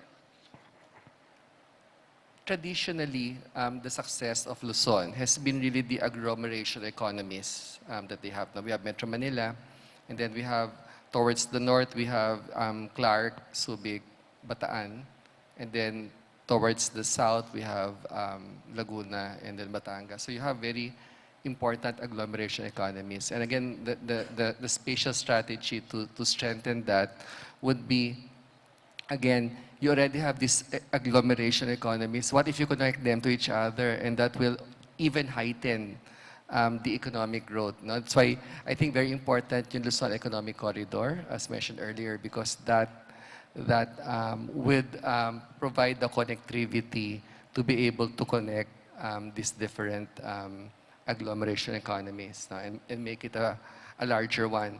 However, we also need to, when you talk about Luzon, you also have to make sure that the northern part, CAR, Region 1, would also be connected to Region 3. CAR 1 and 2 connected to Region 3 and to Metro Manila. And then the same part also, the southern Luzon and the Mimaropa region are connected. And that's why it's important to improve connectivity so that there is connectivity to ensure movement of goods and people. And then by improving infrastructure connectivity, then that's when you strengthen your value and your supply chain linkages. And furthermore, for the northern regions and the southern Luzon regions, then you need to have vertical linkages by connecting your regional and provincial centers to the emerging metropolitan centers. And again, in terms of fostering inclusive growth and human capital,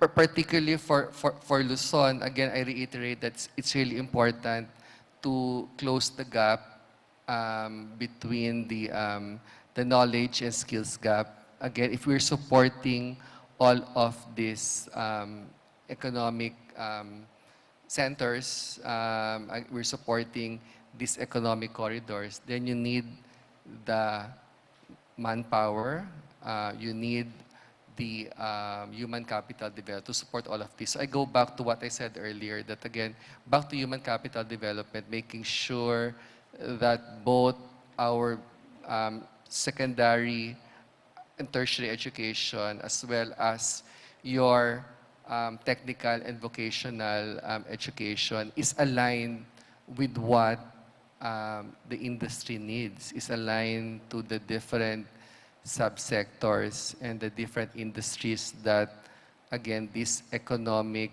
agglomeration areas would need. That's true.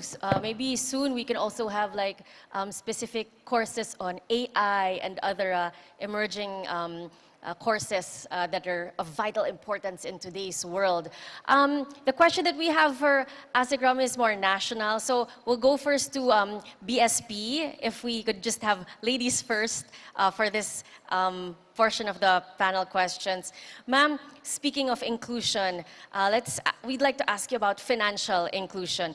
What are current and upcoming initiatives of BSP to further expand financial inclusion, particularly among underserved communities in rural and regional areas? And how is BSP leveraging digital innovation and partnerships to ensure that more Filipinos have access to affordable, secure, and inclusive financial services? Okay, so the BSP is pursuing a range of initiatives to expand financial inclusion. We listed down here 13 major initiatives, but I can group them into 4. So the first 4, this is promoting digital wage payments and youth financial literacy programs for farmers and underserved groups, supported by the basic deposit account framework.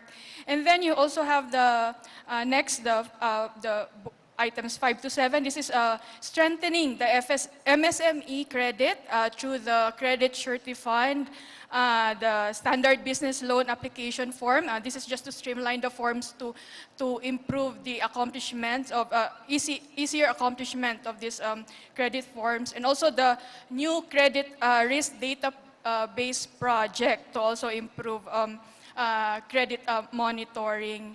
And then we have also expanding access points via agent banking and scaling up digital payments through Palengke QR Plus.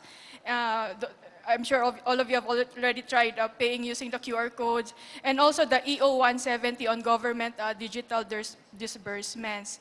And then finally, we are leveraging on enabling platforms such as the National ID and the Konektadong Pinoy law to connect more Filipinos to affordable and secure financial services. So in short, the BSP is driving the digital finance reforms, so to ensure that no Filipino is left behind in accessing secure, affordable, and inclusive financial services. Thank you very much, ma'am. And finally, today, this question is very appropriate and very timely. Following yesterday's cry nationwide, the resounding cry yesterday, we have a lot of CSOs here to address corruption. I know that the government is sincerely doing its best to act to address corruption. And so, ASEC Romy, if you could just enlighten our audience today, what is the DBM doing? What initiatives has the DBM introduced to strengthen budget transparency and make budget information more accessible and understandable to the public? Yeah, thank you very much, Yusek Margo, for that question. I think part of the reason why we are having so many clamors from all sectors is that they are able to see what's happening right now, especially on the budget side. I think because of that kind of accessibility in the information, they would be able to participate in these kinds of demonstrations and to scrutinize really what's going on and how public funds are being allocated across the bureaucracy. So, and this is something that our Secretary Sec Mina has been really promoting, that kind of open information, so that people would know. I think everyone deserves to know what's going on, what's happening. And that's why at the DBM, apart from the fact that we have published online our GAA and our National Expenditure Program, we know that these materials are not easily digestible to public. So we even try to reach out to some people, making it even like a citizen-friendly document, the proposed budget and the enacted budget, so that they would be able to access it easily. And even for those who are on the go, we even have this thing of budget at a glance. It's a one-pager, so that you would be able to know the priorities of the current administration for this particular year. And for those people who would even want to do a bit more of research about those numbers that they are seeing on our website, there are also some technical notes that we have also published. And if you're not yet, if these things are still not enough, you can also come to us at DBM. We will be happily and willingly provide you with the information that you will be needing. And this is actually part of that general idea that we would want to make this information available to public. That is on the budget side. And I'm happy also to report to you that this year we even went further than that. We have asked the participation of the civil society to be part of our economic planning. Of course, economic per se, as proposed, will be still coming from the executive branch. And we are the ones who are actually doing it. Meron po kaming tinatawag na DBCC. Ito po yung interagency na nagka-craft ng medium-term fiscal program. And these are the agencies that are part of that planning. But this year, I think sometime in May, we even opened those plans to public, to the CSOs. And I think this is the photo that we had. That was the first ever economic dialogue with the CSOs. And I remember, Yusek Margo, you were there. No? That was the first time I heard one CSO saying, we want an open BICAM. So that was raised in that meeting. And true enough, when we presented the budget for 2026 to Congress last July, that was also the statement made by Congress that they would want to make the open BICAM, really accessible to everyone. And in fact, even in that hearing, they were saying they were looking for the CSOs to be part of the hearing. So it's not that you are not welcome before, but right now, I think there's now a very conscious effort to really make them part of the process. So that's, I think, a very important initiative. Another one that I heard in that dialogue is that they would want to have more investment on education And as you mentioned a while ago about this year, 2026, and also what Yusek Kaloy mentioned about human capital development, we are really pushing for a 4% of GDP investment on education, even at the expense of toning down a bit our investment on infra. So we see that education is also a long-term capital investment, no? Because we really have to invest for our people, especially we are nearing the demographic sweet spot. So we really have to make sure that our labor force would be really, by that time, would be really very competent, learned, and healthy. So that's why we really push for this 4% of GDP investment on education. Thank you Sec. very much, ASEC Romy. And as we see a lot of CSOs here, we just like to add that we are a part of the Open Government Partnership. We are a founding member of the Open Government Partnership. And so we do as much as we can to embody those principles that are being advocated for transparency, accountability, and public participation. So on that note, we'd like to thank our panelists for this morning. ASEC Romy Balangkit from the Department of Budget and Management. Yusek Kaloy Abad Santos from DepDev. Yusek Angela Ignacio from OSAPEA. ASEC Neil Cabiles. ASEC Neil Cabiles from the DOF. And Director Lara Romina Ganapin from the BSP. And I'm Yusek Margot from DBM, and we'll be back. Thank you very much, sirs and madams.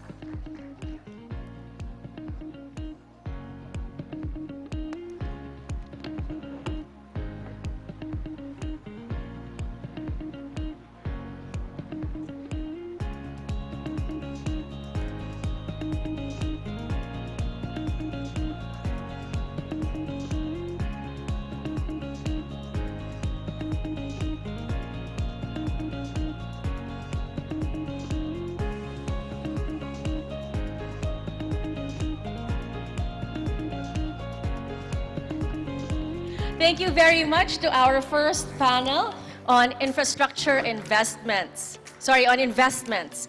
And now, while we prepare for the second panel,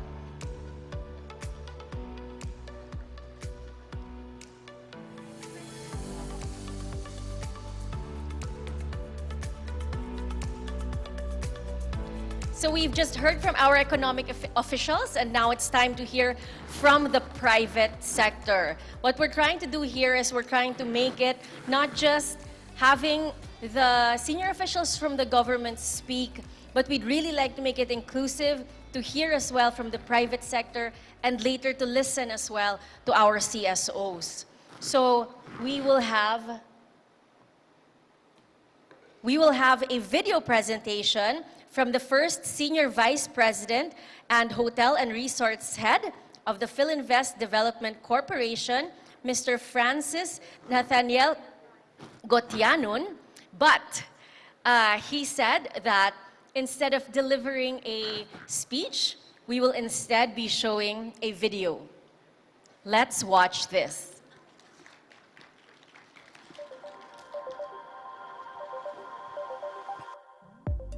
Good day. It's a privilege to share Philinvest's journey in Clark, a story of vision, partnership, and long-term commitment. For us, Clark has always represented promise, a gateway for growth, shaped not only for its proximity to Clark International Airport, but also by its growing population, through modern infrastructure and its potential to become a new center of progress. Government opened Clark to greater private sector participation in 2015. Philinvest moved quickly, not just to invest, but to help shape its future. Today, Philinvest is the largest private developer of mixed-use estates within the Clark Special Economic Zone.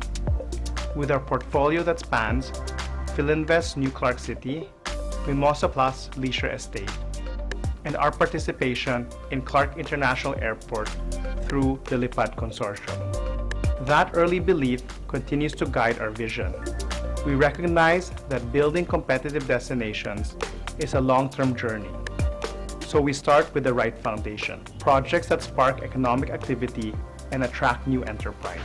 At Mimosa Plus, we revitalized a leisure destination anchored on the Quest Plus Hotel and Conference Center, the Geo-certified Mimosa Plus Golf Course, Work Plus office spaces, and the soon-to-open Philinvest Mall, strengthening tourism and supporting economic growth.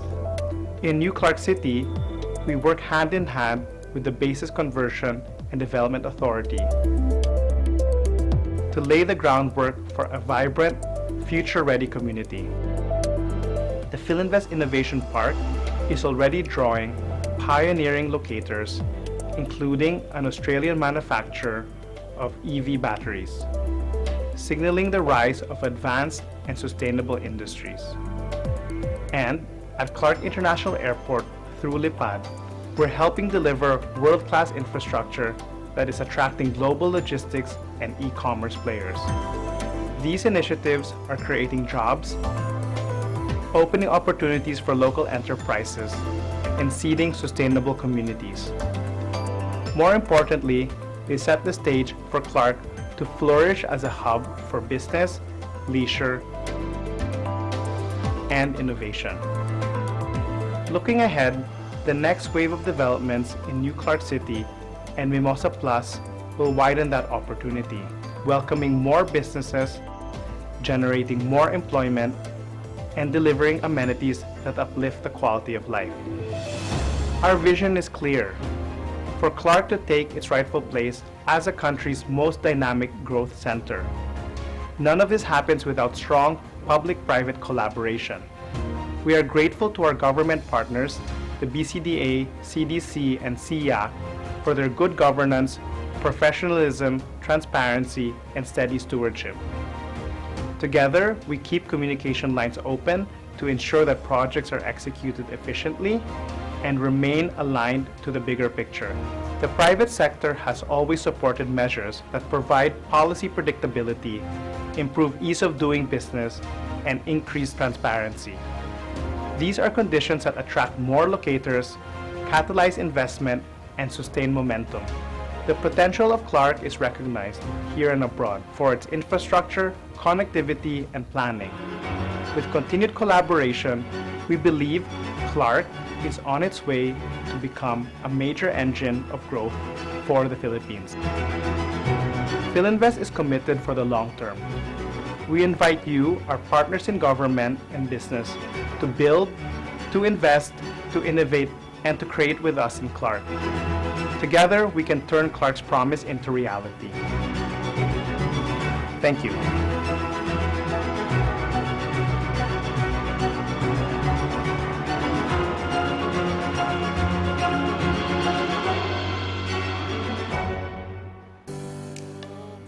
Thank you very much, Philinvest, and thank you, Mr. Francis Nathaniel Gotianon.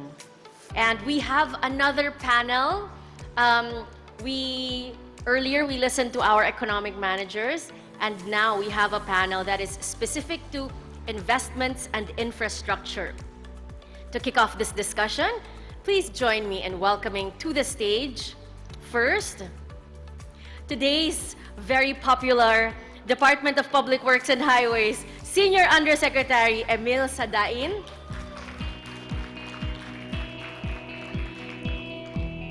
Of course, being here in Clark, we are honored to have with us the President and CEO of the Basis Conversion and Development Authority, Mr. Joshua Bingkang.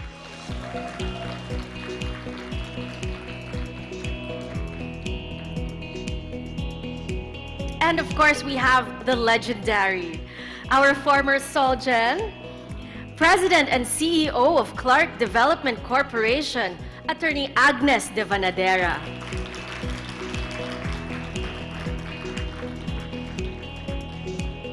As we want our discussion to be very vibrant and diverse, we also have with us Assistant Secretary Michael Garcia from the Department of Agriculture.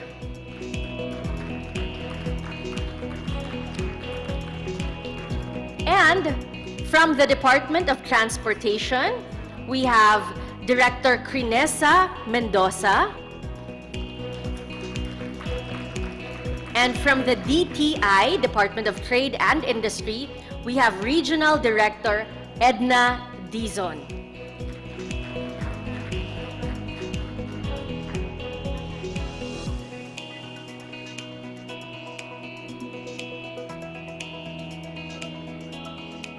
But before we begin the panel, may we ask Mr. Francis Gotianon to please rise so that everyone may see your handsome face. And let's all give Philinvest a round of applause.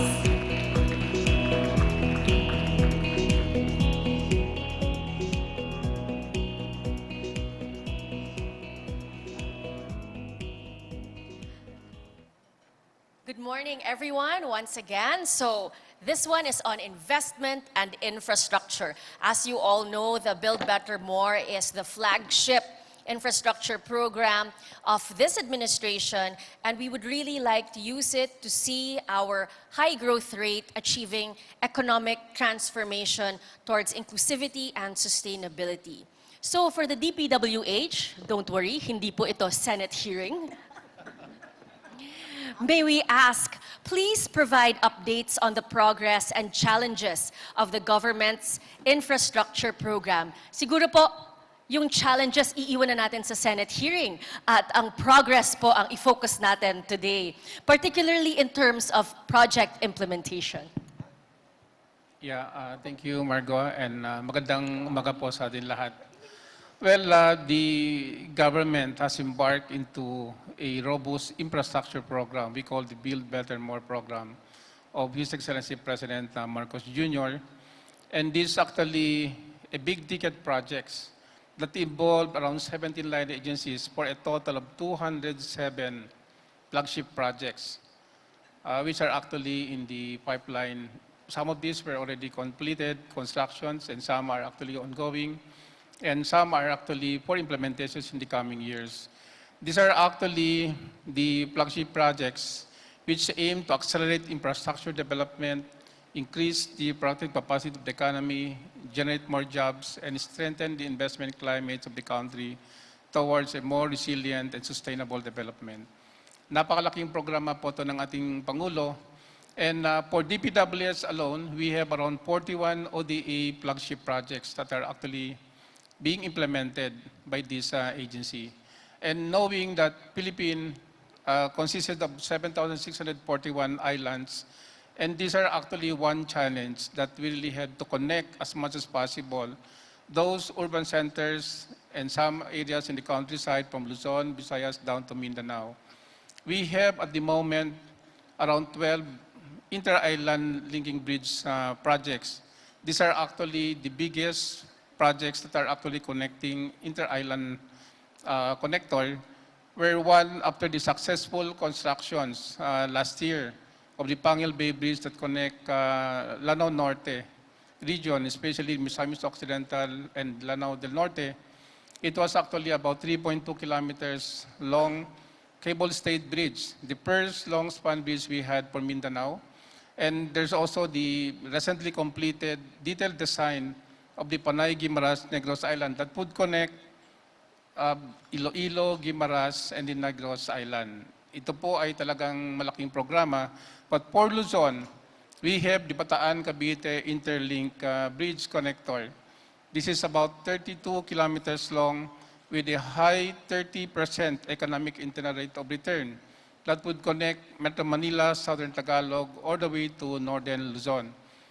We are now actually in the procurement stage of this big ticket project, and by coming year is going to be the implementations of this project. Kaya po ito ng ating gobyerno. We can level up in the same way that other countries in the ASEAN can also implement their own big ticket projects.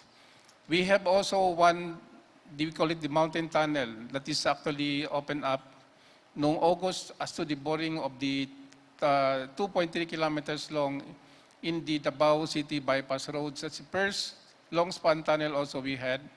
Pero susundan po yan ng isang mahabang around 5 kilometers long. We call it the Dalton East Alignment na road projects. No? This involves the 22 kilometers expressway with 5 kilometers tunnel. that is soon to start detailed design in the coming year. Kasi ngayon nasa procurement tayo dito sa construction sa to. And this can actually ease up traffic, especially in the sections where Dalton is actually been choked. And it could never be widened because talagang critical yung area, medyo pangpang yun sa kabila. But the only way there is to go for a Dalton East Alignment project. So these are actually big ticket projects. For Southern Tagalog, we have the Lake Lanao circumferential roads. We divided it in two parts. The Western Corridor, that's about 33.9 kilometers. That would start from sa Alabang, Sukat to Alabang, all the way to Tunasan, then down to San Pedro, all the way to Cabuyao, and finally to Calamba. We are actually about to start construction, sa katatapos na po ng procurement, and the Eastern Corridor that would connect also from Santa Cruz to Hala-Hala, all the way to Rizal in Cardona and to Taytay. That is actually in the pipeline now and is also being deliberated in the DepDeb for a funding from the Asian Development Bank. Malaki po ang programa natin na nakalaan po, especially for Luzon area. But one of the greatest, I would say, a more future look on how we can optimize once the Bataan-Cavite Interlink Bridge is completed is to go a connection going up north. That is the continuity from Maribeles, Bataan, yung isang end niya towards Luzon. It can stretch up towards the coastal area of Zambales, Pangasinan, La Union, Ilocos Sur, Ilocos Norte, all the way to Claveria, passing Apari, doon sa Cagayan, then it will go down to Aritao in Nueva Vizcaya. And that would connect the upcoming constructions of the Dalton Bypass that can traverse all the way to Caranglan, San Jose. So you could see how big projects we could have, no? Having the connector on the Western Corridor, we call it the North Luzon Corridor projects, is actually another trunk connector. Kasi ngayon, bugbog talaga yung North Luzon Expressway. That's the only connector you could have from Manila all the way to Luzon. So we need to have another area, another route that can actually connect going up north, and that is the North Luzon Western Corridor road projects. That is now in the pipeline that we are now working through also with the Asian Development Bank. These are actually big ticket projects. It can even go its implementations beyond these administrations.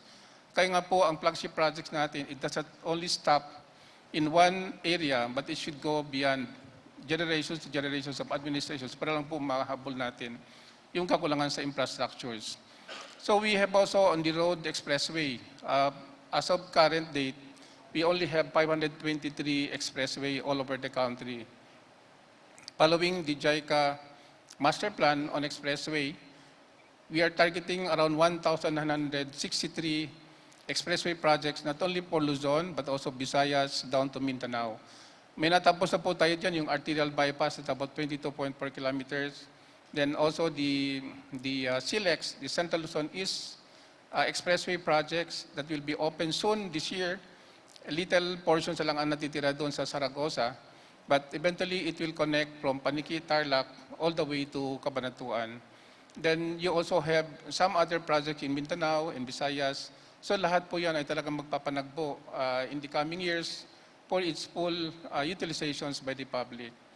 On the river management projects, the government, especially the PWS, is actually focusing on the master plans for the 18 major river basins for the country. Of these 18, 7 po ang nasa Luzon. Actually, 4 na po nagawa dyan. These are the Apayo, Bulog, the Abra River Basins, the Pampanga River Basins, and the Bicol River Basins, where there are 3 more, the Agno River Basins, Cagayan River Basins, and the Pasig, Marikina, Laguna Lake River Basins that are soon to be completed in the coming year. Pero itong flagship projects natin for flood control, these are actually from the river basin perspective. Meaning, ito yung mga receiving channels, river, stream that really bring down flood water to downstream para lang at least maibsan siya. For Metro Manila alone, ang effort dyan as to flood control is actually started way back in 2002 because Pasig River all the way to Marikina River from the mouth all the way to San Mateo is actually 52 kilometers. Nakalimang phases na po ang constructions yan, and we are now on the last phase to have it completed. But it doesn't stop there. You could see that flooding in Metro Manila is almost everywhere. It is actually, causes of floodings can be in the river overflow, it can also be in the inland flooding, it can be on the coastal influence, the tide elevations and the storm surge, and as well as the overbanking of the river in the lake. Ang isang pinakamabigat dito is the inland flooding. These are actually discovered the 16 cities and 1 municipalities for Metro Manila alone. Water in the receiving channel, especially the Pasig Marikina, can absorb much water kasi malaki na pang improvement yan. Pero ang challenge yan is actually in the drainage, local drainage lateral natin sa mga cities. Because once barado yan, it can actually impede the flow towards the waterways natin na malalaking mga river, esteros. And there's also the challenge on siltations and as well as the floating garbage before it can reach the Pasig Marikina River Channel Improvement projects that can go to Manila Bay. Doon po ang challenge sa inland. While we have in the department big ticket projects, but we are actually urging and working closely with MMD and the local government units in the programs of the clogging, the local drainage, the clearing of the waterways, and as well as yung mga floating garbage from the channel. Doon po nagbabara ang talagang kailangan natin linisin. But in the recipient of the flood water, it can actually be addressed flooding. And there's more to come. The 2 dams that will be constructed in the Sierra Madre and the Parañaque Spillway that will drain up flood water from Laguna de Bay all the way to Manila Bay. Because the design here, once you have the full structural interventions project, we have 2,900 cubic meter per second flood water for 100-year flood design, of which only 500 will be allowed to pass Pasig River, and the other 2,004 will go to Laguna de Bay. And from there, naka-stack yan, nasa retiring basin, the underground spillway projects can actually drive out water from Laguna de Bay all the way to Manila Bay. There's still the strong hope that Metro Manila can be free from flooding. But it will take some time and as well as huge budget of funds. Ito po ang tinitignan natin because we wanted to have a holistic addressing flood situations for Metro Manila. So, nagkaroon po kami ng isang karagdagan with check-beans interventions, a more holistic, integrated flood risk management master plan where we engage JICA and World Bank for one holistic project. But this time, it's going to be a combination of structural measures and non-structural measures. Meaning yung structural, gawa na yun sa DP, and non-structurals, ito yung talagang participation ng MMDA, ng local government, even the SUD, the housing for the recollections of the informal settlers along the waterways, and as well as even the land use mapping ng city government has to be cleared also. Plus, yung mga dredging ng floating debris on the river channel. So these are actually big ticket projects that we know we can still address in the coming years. Even for Central Luzon, we have now an upcoming Central Luzon Pampanga River floodway projects that can address also flooding not only for Pampanga but also for Bulacan. Because the current flood water we had that is received by Pampanga River can only sustain around 4 to 5 year return period. But what we need here is a 100-year flood return period that can actually drain out flood water as far as Central Luzon, dito po passing to Rio Chico, and also from Peñaranda River in Tarlac, or even part of the Agno River in Pangasinan, that drain out flood water coming to Chico River, all the way to Pampanga River, then down to Manila Bay. May pag-asa po sa Central Luzon, but we really have to work haninan in this. Huwag po kayong mawala ng pag-asa because we know flooding can always be a good, interventions if we can just make use of it, no? Because we have the IWRM approach, the integrated water resources management. Well, we get rid of flooding, but we can also use part of this water for irrigation, domestic use, and as well as for irrigation. So lahat po yan ay inaaral po natin. Thank you for everyone. Thank you so much, sir. It's very reassuring to see the plans of DPWH, and while we work on addressing the issues of corruption, let's not lose let's stay on track with our agenda for prosperity. I remember, sir, do you remember when we started the Philippine Economic Briefings?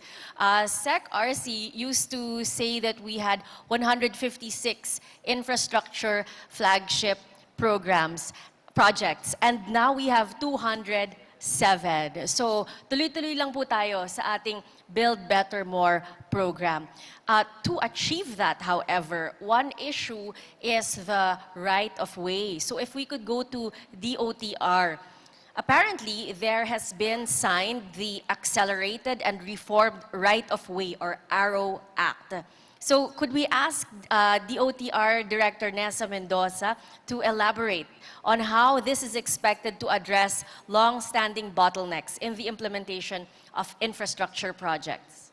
Magandang umaga po sa inyong lahat. So the signing of the Accelerated Reform and Right of Way Act introduces sweeping reforms po to the long-standing bottlenecks in the right of way acquisition that is necessary for the implementation of infrastructure projects. So the ARROW Act po hopes to streamline the process while ensuring a fair compensation for the affected stakeholders. So yung key provisions po niya that are relevant for us, first po is lowering the threshold for the subterranean row. So for the IFPs po, previously po the threshold was at 50 meters, where anything below was free from the need to do expropriation.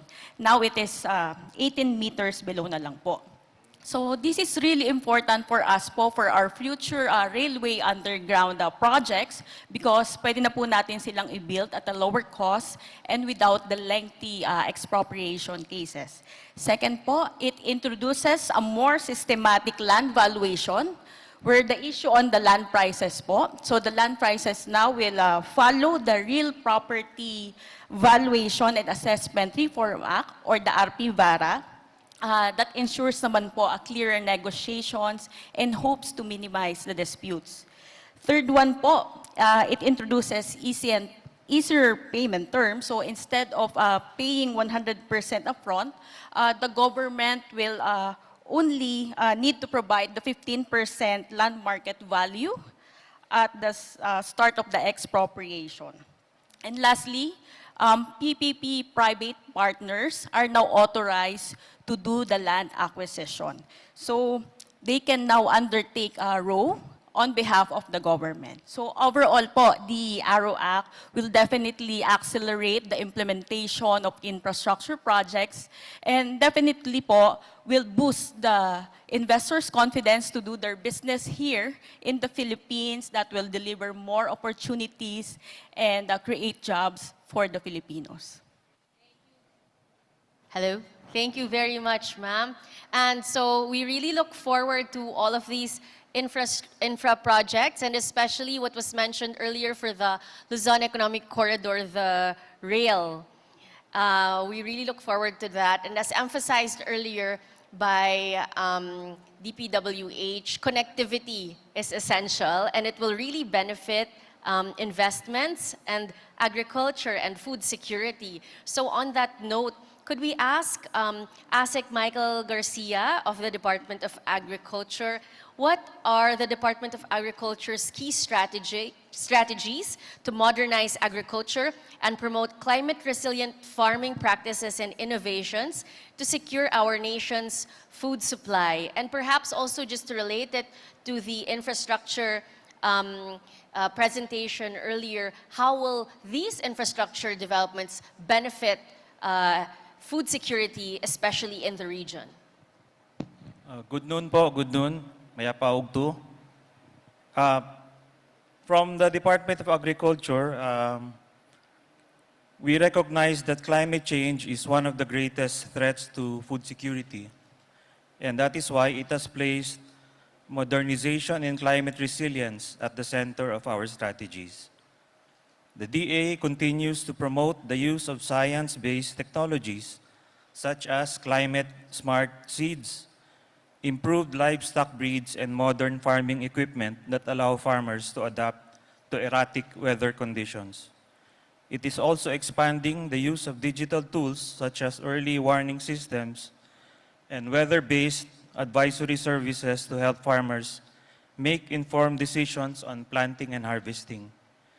Programs on sustainable farming, including the promotion of organic agriculture, soil health management, and water-saving technologies like drip irrigation are being scaled up to ensure long-term productivity while reducing environmental impact. Sa katotohanan po, talaga napabayaan ang Philippine agriculture. No? In fact, even a country like Vietnam spends twice as much on its budget as the Philippines. So kailangan talaga tayo mag-catch up. And a very big factor why Philippine agriculture is not competitive is only 50% of the arable land is provided with irrigation.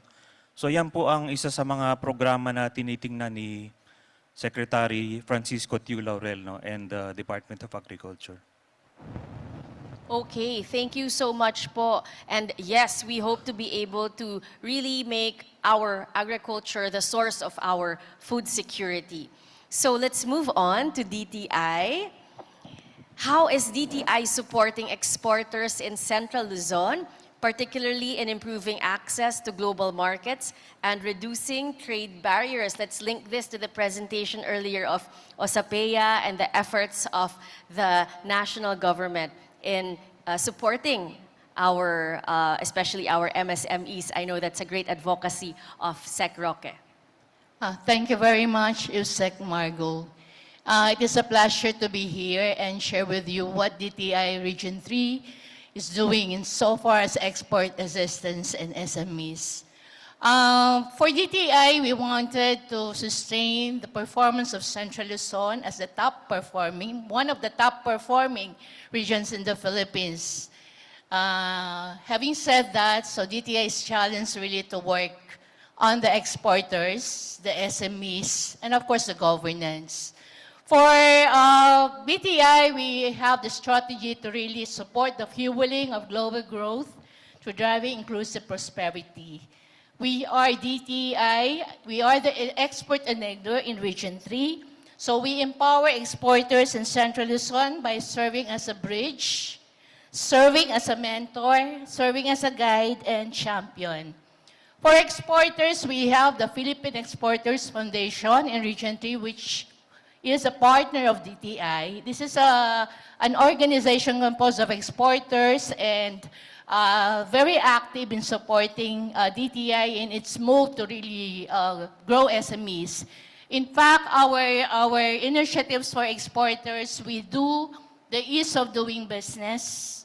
As far as issues affecting their operations, we make it a point to elevate them to a higher level, like we do the Regional Development Council, part of the Sector Economic Development Committee. We managed to really visit these exporters. I think President Agnes is aware that we are working with CDC. And as part of our advocacy to elevate issues affecting the operations, we really are moving towards strengthening our presence in the global arena. In fact, we managed to link also businesses to the exporters. The challenge is, what we receive is the competitiveness in terms of meeting the raw materials they need. In fact, we are not only supporting exporters, but we also building would-be exporters. We have already engaged the PhilExport to work with us in Region 3 to guide and champion our would-be exporters. Our would-be exporters are suffering from a lot of challenges. In fact, Region 3 is host to a lot of food SMEs. And this is the advocacy we're doing now to partner with the Department of Agriculture, because a lot of them are now importing materials. So we manage now to work out the local domestic requirement for them to really be competitive. And another thing is, we're working on a mechanism where we establish institutional bodies, like for example, the ease of doing business. We are now working with the Central Luzon processing Yung sa exporter, ay yung ano naman, licensing, which we call club. And then we have also the LAPOS, which are the investment promotion officers of the local government. The club is also a composition of the local government frontliners. And we are the only region, we have the Central Luzon Growth Corridor Foundation, which is composed of the 7 governors in Region 3. So with these institutional bodies, DTIs really have ease of facilitating issues and concerns. So kumbaga, there is a mechanism now from the grassroots to the level of the chambers, to the level of the business exporters. We manage it to elevate to the top through these institutional bodies. And of course, we do also skills and resources alignment and matching. We all know that kanina we noted the mismatch. So we're now working with academic institutions to really find alignment in their courses. In fact, in Region 3, we're now piloting academic institutions for the AI because we're now building the AI generative skills here in Region 3. And with TESDA, we would like to inform everyone that we are strong in partnership collaboration with TESDA to really work on their tech voc to match the requirements of our exporters and would-be exporters. And of course, the 99.6% na SMEs. So we do regular specific activities like the Usapang Exports being handled by the Export Marketing Bureau, where we gathered here in the region all exporters and SMEs and inform them of the current trends, the current policies, and gathering issues as well on how we can possibly help them. We also have a regional roadshow on Philippine Free Trade Agreements. This is a challenge for us now because we were given instruction by our dear Secretary, Maria Cristina Roque, to really encourage more exporters to avail of the FTAs. We observe that there are minimal availments of these FTAs. Maybe there are lapses in knowing what are these FTAs and how can they benefit in terms of availing. Of course, we also engage PhilExport now to really do mentorship and guidance to would-be exporters. In fact, this would be launched at the Pampanga and Central Luzon in Mega Mall in October 15.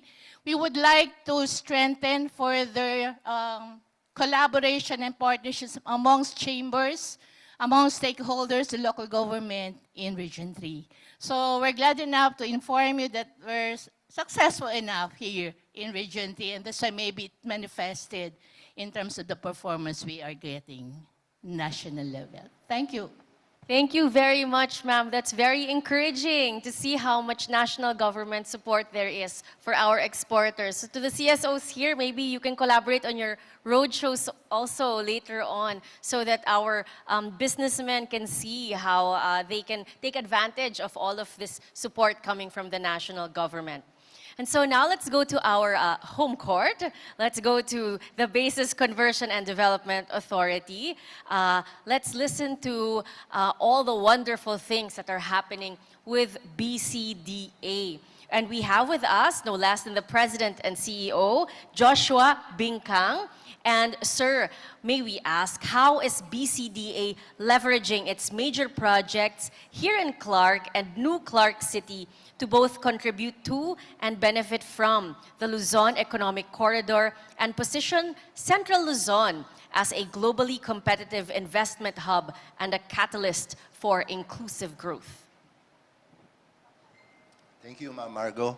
So magandang umaga po sa inyong lahat and we're excited that we are having this event in Clark. Alam niyo na overwhelm ako kanina kay Yusek Emil sa dami ng projects nila sa DPWH. But one thing we can be assured of now is that having Secretary Vince Dizon at the helm, DPWH is the best hands. Kasi I can proudly say that because he used to be our boss in BCDA for 6 years, and we see how he works. And also to DOTR, we are grateful for the projects they're bringing in Clark, no? Si Ma'am Director Nessa here used to be the head of our core plan, no? So you can be assured of na matutuloy yung mga projects din sa DOTR.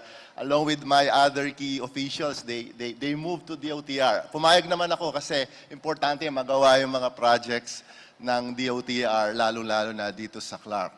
Of course, no, we're happy that we are playing a crucial role in the Luzon Economic Corridor, as mentioned earlier by Yusek Angel Ignacio, one of which is the Subic-Clark-Manila-Batangas Railway. No, while it is at the feasibility stage, kami ho sa BCDA ay nagtatrabaho na. We are already acquiring a big portion of the alignment for this project, especially the Subic-Clark segment. So kaya kapag nagsimula na itong project na ito, from day one, meron na tayong maibibigay na area where the contractor can work on. And then dito sa loob ng Clark, we are also expanding the Clark International Airport. Sigurado matutuwa ang aming partner from Lipad, no? Si Senior Vice President Francis Gotianon. Because thanks to them, they were able to sign, at least for now, 2 big logistic carriers. No, we can already announce. FedEx is coming back big time. They're going to build a terminal as big as our airport terminal, ganun kalaki. And also UPS. And then there's another third one, no, European company. From the part of the government, we are investing on the infrastructure. We are going to build an apron where these logistic carriers can park their cargo planes, no? At least 18 kasha. So in the next 2 years, we are going to complete that facility because it's a commitment, especially for FedEx when they will start their operation to make Clark their Southeast Asian hub by 2027. Not just that, we are also going to build the second runway, no, here in Clark International Airport. Kahit wala pa yung volume, but we see that happening anyway. So, given there's no problem on the right-of-way, ang kagandahan ho sa Clark, no, kami ni Press Agnes, is that it's always shovel-ready. No, walang problema sa right-of-way. So, we're going to construct that second runway to further elevate Clark as a main gateway in the country. And also, on food security na bilanggit ni RD Esguerra kanina, we are already providing we have already identified a space inside Clark for the food hub. And on the part of BCDA, kami po ay mag-i-invest na on the infrastructure. Roads, utilities, such that when DA or its private sector partner is ready, they can just build their warehouses or their cold storage facilities. And we are also, sayang wala na ho si Mayor Aquino, but on the part of the ECITEX, no, Expressway, we are going to complete all the interchanges, no, the Subic-Clark-Tarlac Expressway, which is a key vital infrastructure in Central Luzon. We are going to complete those 3 interchanges. One in Hermosa, Bataan. So marami po mga industrial parks dyan. So, lab ho namin ang Clark, pero gusto rin namin na mag-diversify or ma-expand din ang mga portfolio of investment areas dito sa Central Luzon. We are going to build and complete the Lucita interchange as well. Alam niyo ho, andun na ho ang Aboitiz, Ayala. So with this additional infrastructure, it will speed up the development in their area. And also in Mabalacat, Dolores Interchange, na as promised with Mayor Aquino, na yung area din ng Mabalacat ay mabuksan and to speed up development there as well. And we are also, if I may, we are going to expand also our assets, not just in Central Luzon. No? Meron ho kami sa Baguio, yung Camp John Hay, andun din ho ang Philinvest. They are all going to open soon their newest hotel there, no? The Graphic Hotel. Okay, in-announce ko na, Mr. Gotianon. But we are going to invest heavily on utilities in Camp John Hay now that it's back in the government after several years. And then in Poro Point, we're working with the PPP Center to complete a feasibility study to expand and improve the seaport. No, we're going to offer at least 80 hectares of development for industrial development in Poro Point, as well as modernize the airport to make it commercial ready. So with all this infrastructure, what does it mean for our projects and development here in Clark Freeport Zone and in New Clark City? Of course, it will pave way now for private sector to come in because the infrastructure are present. Kaya nga ho, I was listening also with RDS Guerra kanina, yung mga concerns about Central Luzon, the cost on internet, the cost on utilities, as well as on education. So on the part of the electricity cost, no, we're proud to say that in the last trip of the President in India, we were able to sign a waste-to-energy facility to be put up in New Clark City. It's around 12 megawatts, pero expandable ito to bigger size. So ano mangyayari ito? It will bring down the cost of electricity. No? And in fact, I got a call 2 days ago from Secretary Lotilla himself saying he will support this project by facilitating the early approval of the regulatory permits. Kasi ang gusto niya, pag naging successful itong project na to, ay i-replicate nila sa iba't ibang bahagi ng Pilipinas na ikinatuwa ng ating Presidente. And not just that, we are also processing several renewable energy proposals, a microgrid, and even other solar projects. Kasi ang gusto talaga natin, mapababa ang cost of electricity. Now, in terms of, because there are more than 140,000 jobs na, kay Pres Agnes pa lang, and then in New Clark City is growing, we want to make sure there are residential requirements that will be provided. Ang gusto kasi natin is even minimum wage earners can afford to live inside Clark. Napakaganda ng Clark. Ang gusto lang, kulang na lang ay residential, and all of you here can be qualified to be residents of Clark. No? In fact, we already broken ground for the first 3,000 residential units in New Clark City, and we are targeting to build at least 10,000 pa. No? So you can live, work, play talaga dito sa loob ng Clark.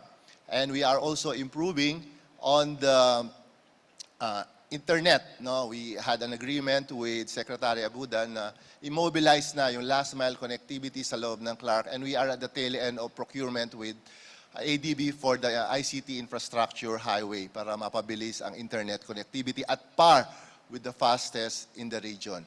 So those are some of the projects that we have. No? Even sports, no? We have a shining star in tennis, no? Si Alex Ayala, and we're building the national headquarters for the Philippine Tennis Association in Clark, as well as the Philippine Sports Commission. So we want to support the sports development for our youths to develop world-class athletes in the future. And of course, some industrial parks, tuloy-tuloy ho yan. And we see all this development to elevate further Clark at the forefront of investment destination for the country. So, maraming salamat. Thank you very much, sir. On daming happening sa BCDA, and I saw that last slide that was flashed. BSP is also going to have its new complex. And so now we will, of course, save the best for last. We have Clark Development Corporation's President and CEO, Agnes De Vanadera. Ma'am, how does CDC's role as both developer and regulator within the Clark Freeport Zone support its mandate to drive regional economic growth and attract investments? Thank you very much, Margo. But first, you know, Margo and I have been friends for so long, kaya pinopromote niya ako. Anyway, I think Clark Development Corporation is very, very lucky because the infrastructure, both from the national government, funded by the national government, funded by BCDA, and of course, the United States of America, have been put in place, and this makes Clark different from the other ecozones because of the infrastructure. And that's how important infrastructure is. And I am very happy really to be hearing the plans of DPWH. You know, now we can say DPWH, with DPWH, we can dream again with all those plans. Di naman lahat negative eh, especially with Secretary Vince. Now, putting in context, Clark Development Corporation was created under a law, and it has been endowed with police power and regulatory power. So it's different from the others because it acts like an LGU. In law, we call it sui generis. It's a class of its own. We don't have barangays, but it is considered possessing the functions of an LGU. We issue the building permit, the occupancy permit. We do the fire inspection. And the difference is we don't allow our bureaucrats to sell fire extinguishers. Bawal. But we do the fire inspection. So that's the difference, right? Now, so how do we move both as a regulator and as a developer? We have adopted that as regulator, we should be enabler. So the first thing that we did when we came in as the new management is to review the different policies so that it's not just rules. Anong objective? Will our investors and our locators be able to earn more? And will their businesses flourish more with the kind of rules that we have? So it's a regulator to put order, but enabler to make them attain their very objective, which is to increase the revenue. So that's the internal rule. Now, outside, because our investors will have to deal with the national government rules, we also did a review, especially for customs, especially for other regulatory bodies. And for that, we were quite successful because there are a lot of gaps and a lot of regulations which are not applicable here, and we should really change this. And through our legal team, a special team that took charge of review of regulations, we were able to get special regulatory concessions from no less than the Bureau of Customs, so that there are, in fact, regulations that they call applicable only to Clark.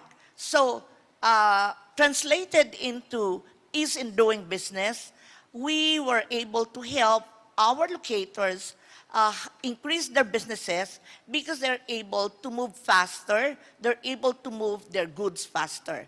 Now, the other aspect is it's so difficult to be promoting and getting investors. But we have to. So we decided to look at existing investors, and we have concentrated on our existing investors plus a bit of new investors. And the old investors, because we know them, they know us, we have gone into expansion. And I think this is something that is a good start for us, because in 2024, with that kind of strategy, then we were able to get a 77 billion total, 77 billion commitments in new investments. So the strategy was working, and we realized that there are two very important things for the investors: ease in doing business and cost in doing business.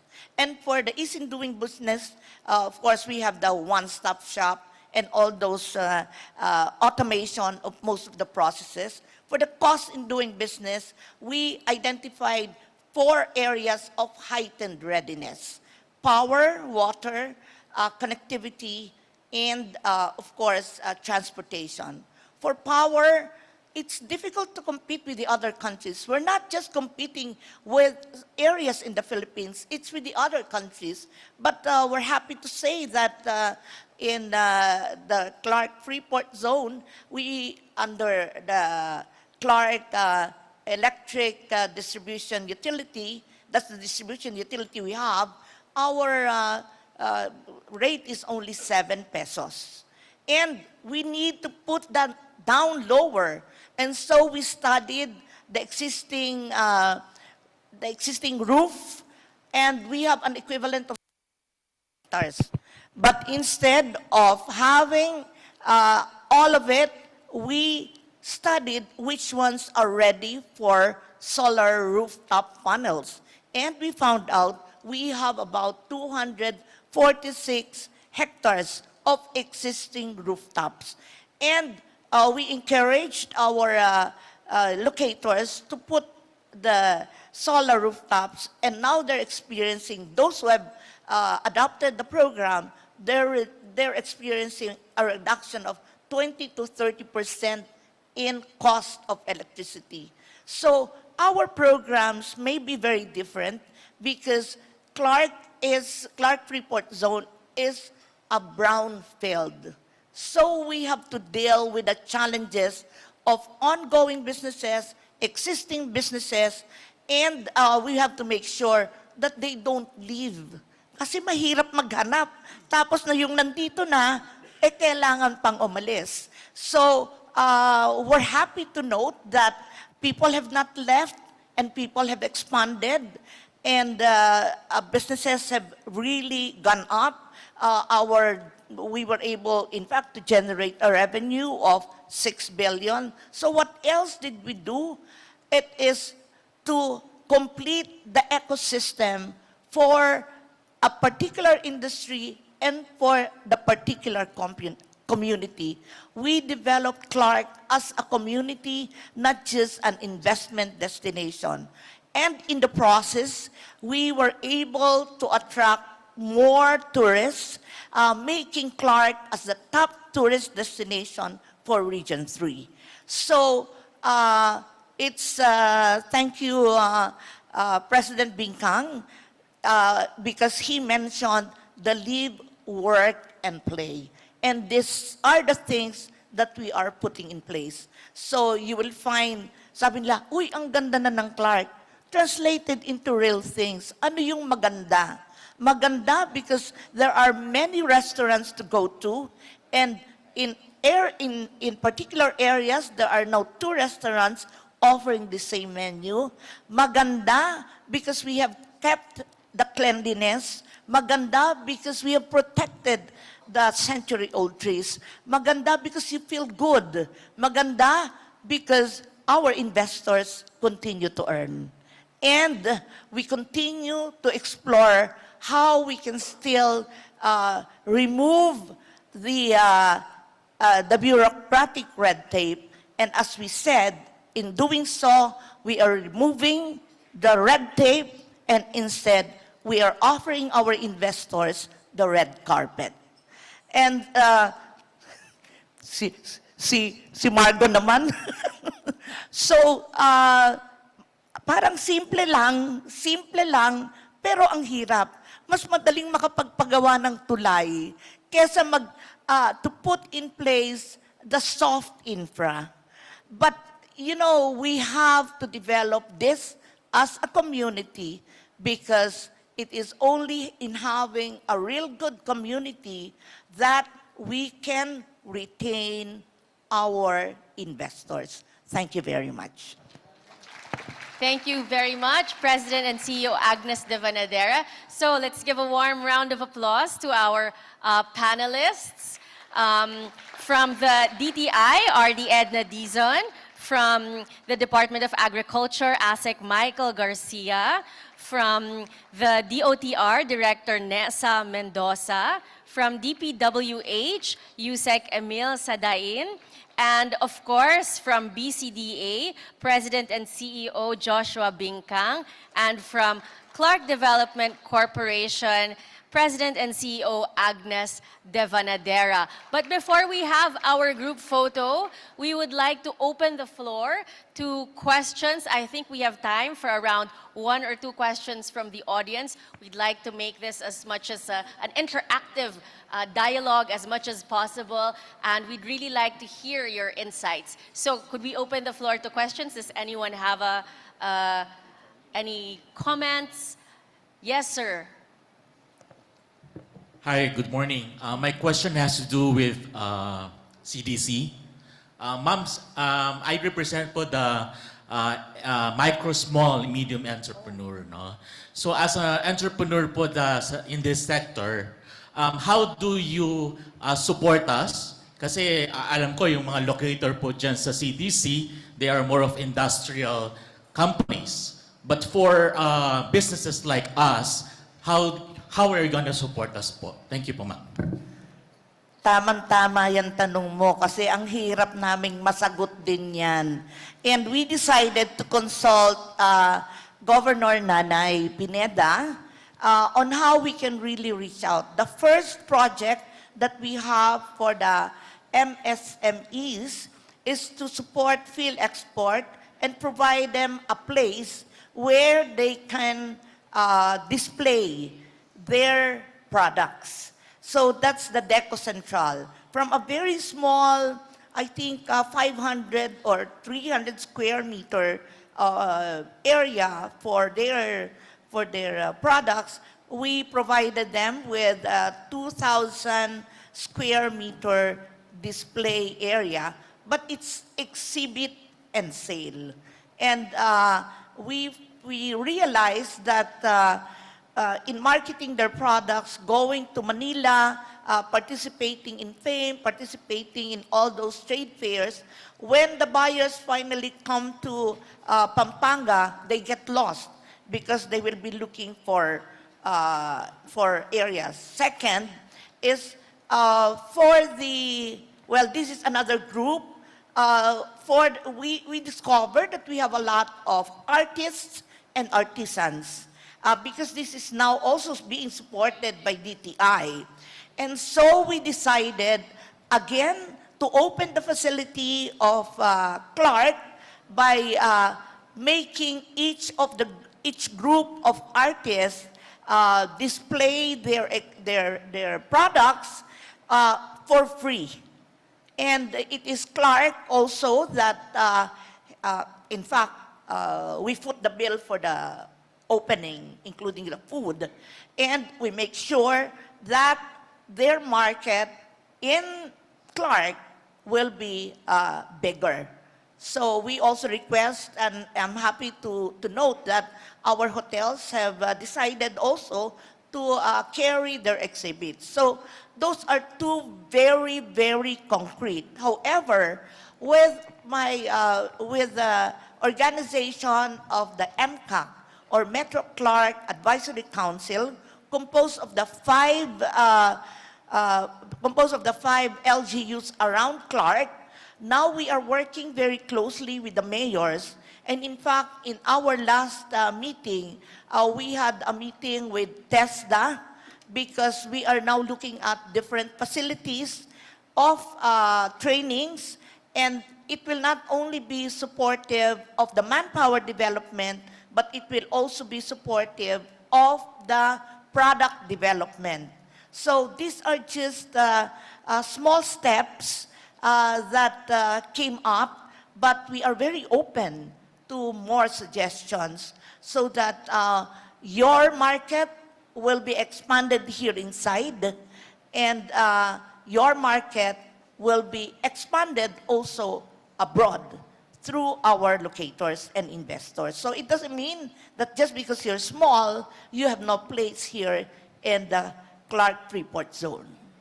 Thank you very much, ma'am. And I think DTI, RD Edna, could you supplement this answer of President Agnes Devanadera? Thank you, Yusek. Alam naman po ng mga chambers ito, no?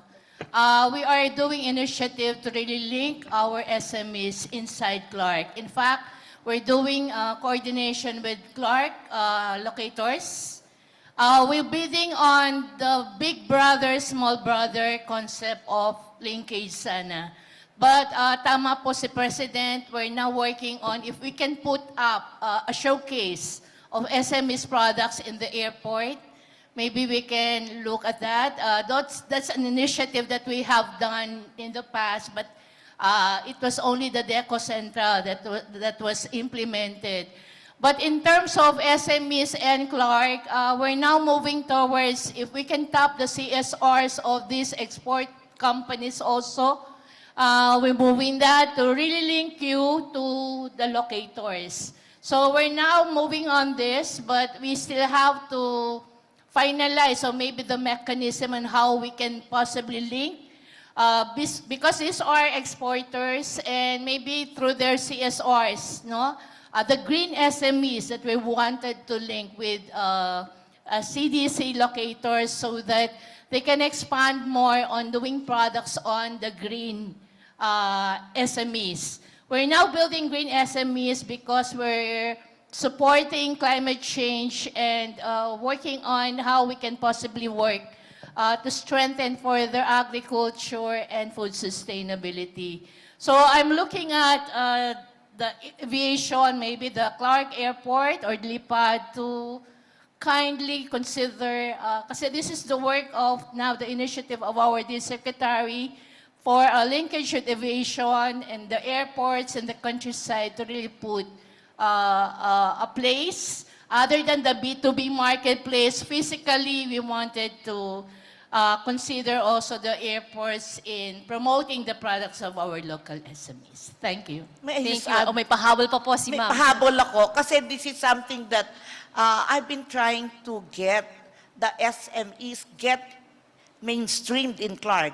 Number one, you know we don't have souvenir items. Mga very practical, wala kami mga souvenir items dito. And to think that Clark has become the top tourist destination. We even offer to the association a place in our Clark Museum where they can sell these souvenir items. So it's still, the offer still stands.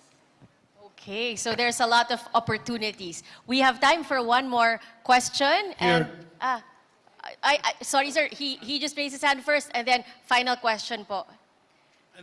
I've been here since a while ago. Okay. Yeah, go ahead.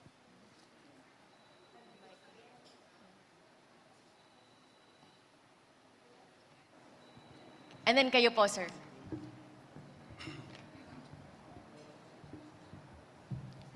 Magandang tanghali po at ako po si PSR Honorato Miguel, CSO, from Bulacan. Number 1 po ngayon ang Bulacan. Nagpapasalamat po kami at kaming mga CSO at narinig namin o narinig ko na pinalalakas niyo po ang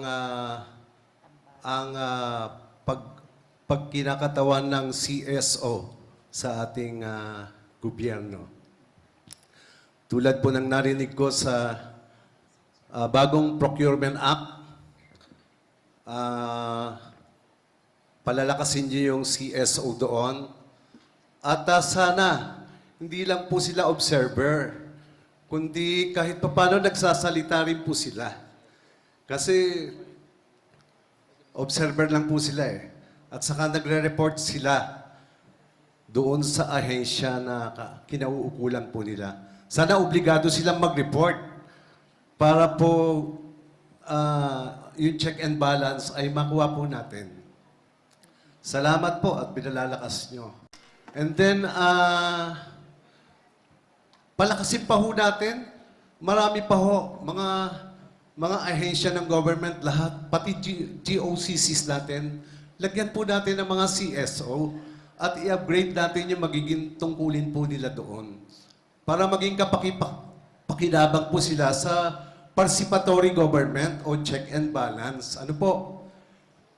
Dagdag ko lang po, bagamat hindi ko po narinig sa topic natin, pero bahagi po ng sa aking akala ay sa Philippine Economic.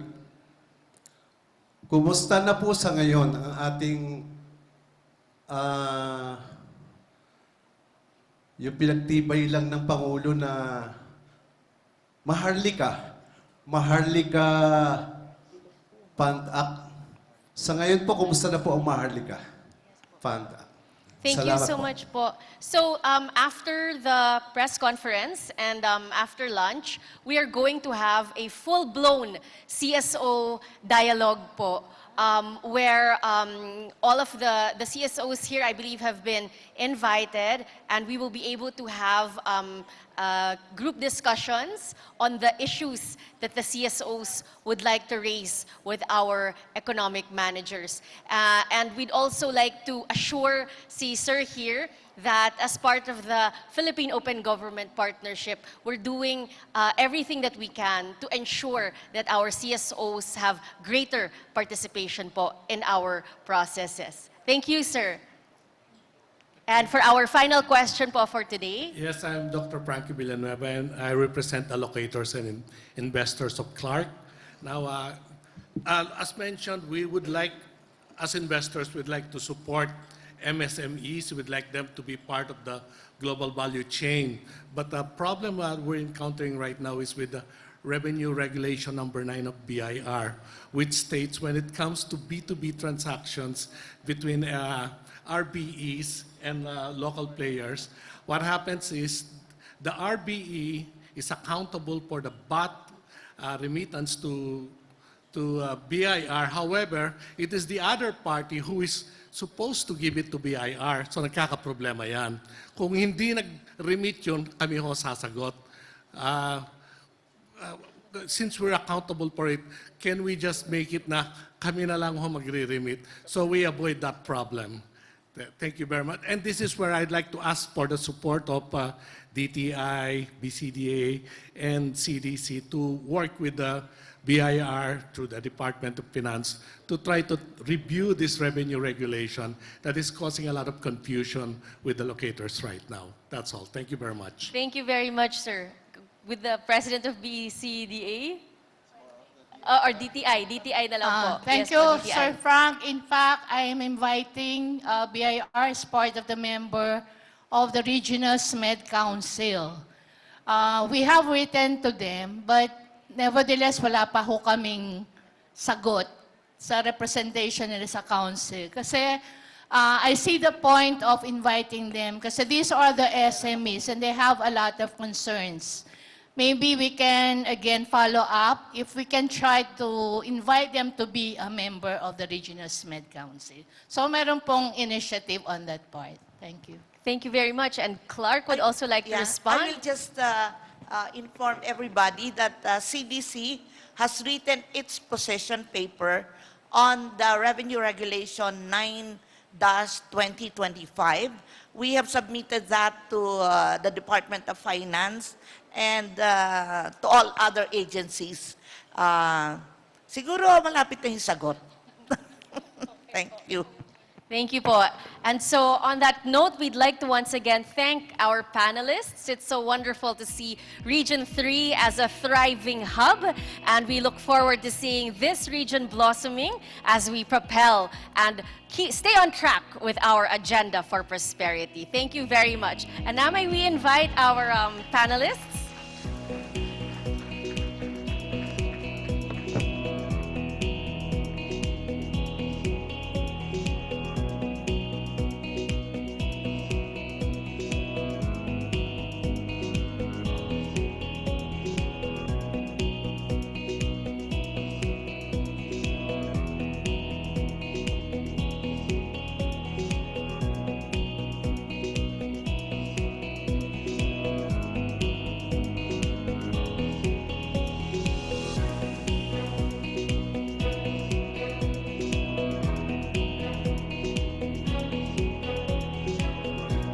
Thank you very much once again to our panelists.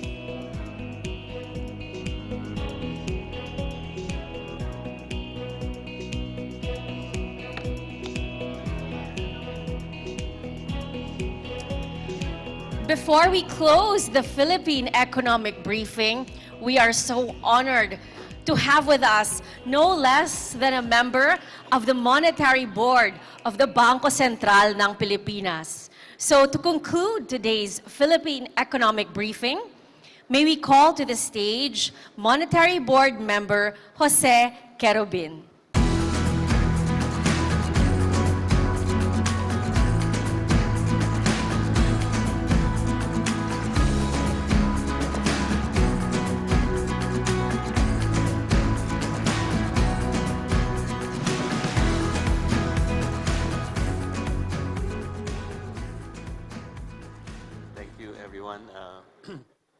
Partners and colleagues, ladies and gentlemen, good morning. Today's discussions delivered several messages.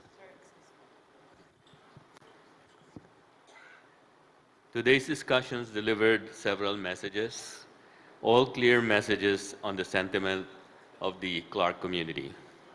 But today's times are challenging. For us policymakers, we face challenges on how to efficiently serve our stakeholders, as well as how to reach out and become effective partners of our private sector colleagues. However, we think that the future of the Philippine economy continues to be robust. This favorable outlook hinges on the choices we make now. Achieving our goals or even surpassing them depends on our unity, discipline, and resolve. We earlier heard encouraging updates from our colleagues in government. These include the recent resilient growth, the record of purposeful and transformative reforms, as well as expanding opportunities for Filipinos. There were several themes where economic growth could come from: infrastructure, tourism, manufacturing, and services, including in the IT business process management sector. But of course, there are cutting issues that linger. For example, governance, efficiency in the delivery of public services, the need for innovation, and the need to listen to our constituencies. These are indeed very important insights that we take to heart today, especially for us in the public sector. For instance, in the headlines lately is the question, what will be the macroeconomic impact if there is a slowdown in government spending, including infrastructure spending? The obvious answer is that the economy will experience a slowdown.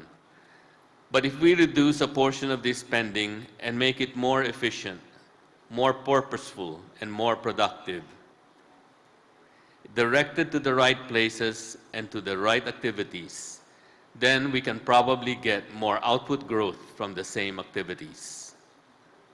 And I think this is the challenge for us today, to have a collective effort from the public sector, the private sector, and businesses, as well as civil society, to find a way for us to become more efficient, more innovative, more resilient, and to stay true to the principles of good governance and transparency in our activities.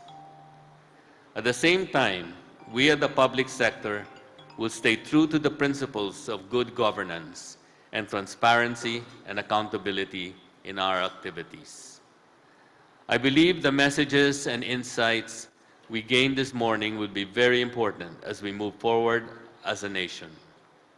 Challenges will come, and they will push us to innovate, collaborate, and stay committed to our shared vision and dreams for our country. Whether you're a policymaker, a banker, a business leader, or a community advocate, we all are co-authors in writing the future of our country. May today's insights and takeaways inspire us to keep writing our shared narrative, a Philippines that is stronger, more resilient, and future-ready. As a partner with all of you, we will continue to be committed to maintain price stability, safeguarding the financial system, and promoting efficient and a secure payment and settlement system. On behalf of the Bangko Sentral ng Pilipinas, we thank you, our stakeholders, our partners, for from across the different sectors for your participation and sharing your insight this morning. Magkapit kamay tayo para sa isang matatag, maginhawa at panatag na buhay para sa bawat Filipino. Salamat, mayap at gat panapun, mabuhay kayong lahat.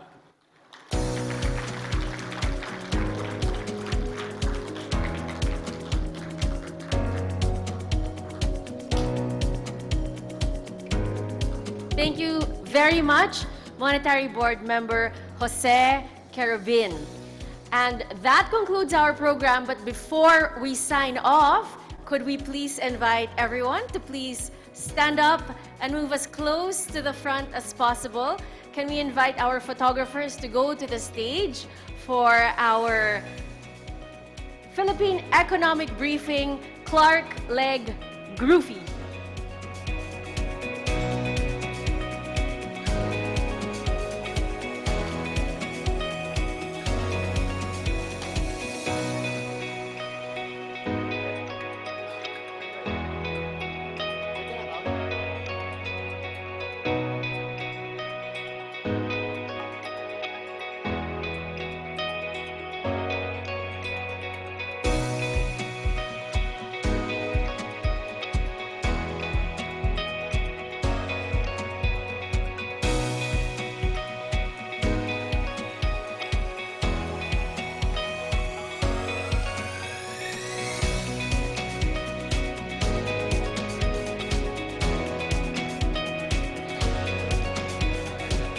So can we invite everyone from who are standing at the back to move a little closer?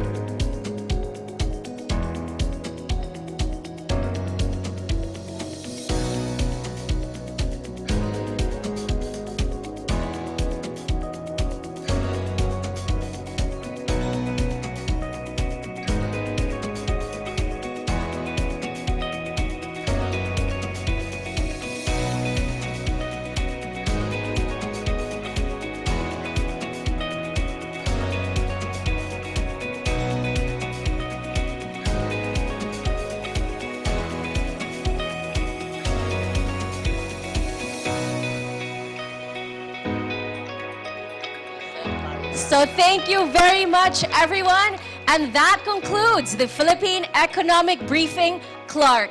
On behalf of the Bangko Sentral ng Pilipinas, the Department of Finance, the Department of Budget and Management, DepDev, and all our partners, thank you everyone for joining the Philippine Economic Briefing.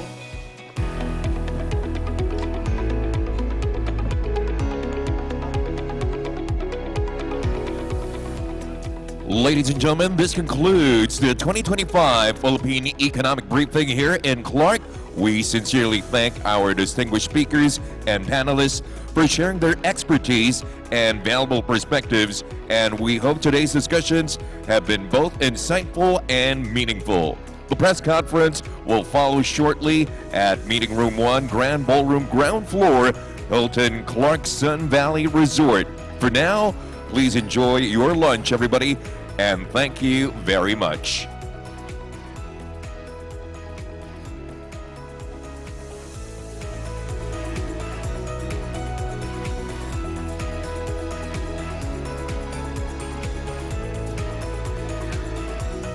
We would truly appreciate hearing your thoughts. Please take a moment to complete our feedback form by scanning the QR code located at the back of your program or on your ID badge. This has been a highly productive afternoon, and we extend our gratitude to all our speakers and panelists for sharing their expertise and perspectives. We also thank each of you, our valued guests, for your active interest and engagement in today's briefing. Your presence reflects our shared commitment to advancing the Philippine economy. We look forward to your continued participation as we work together towards sustainable and inclusive growth. Once again, thank you. Have a great day ahead, and please enjoy your lunch. Bon appetit.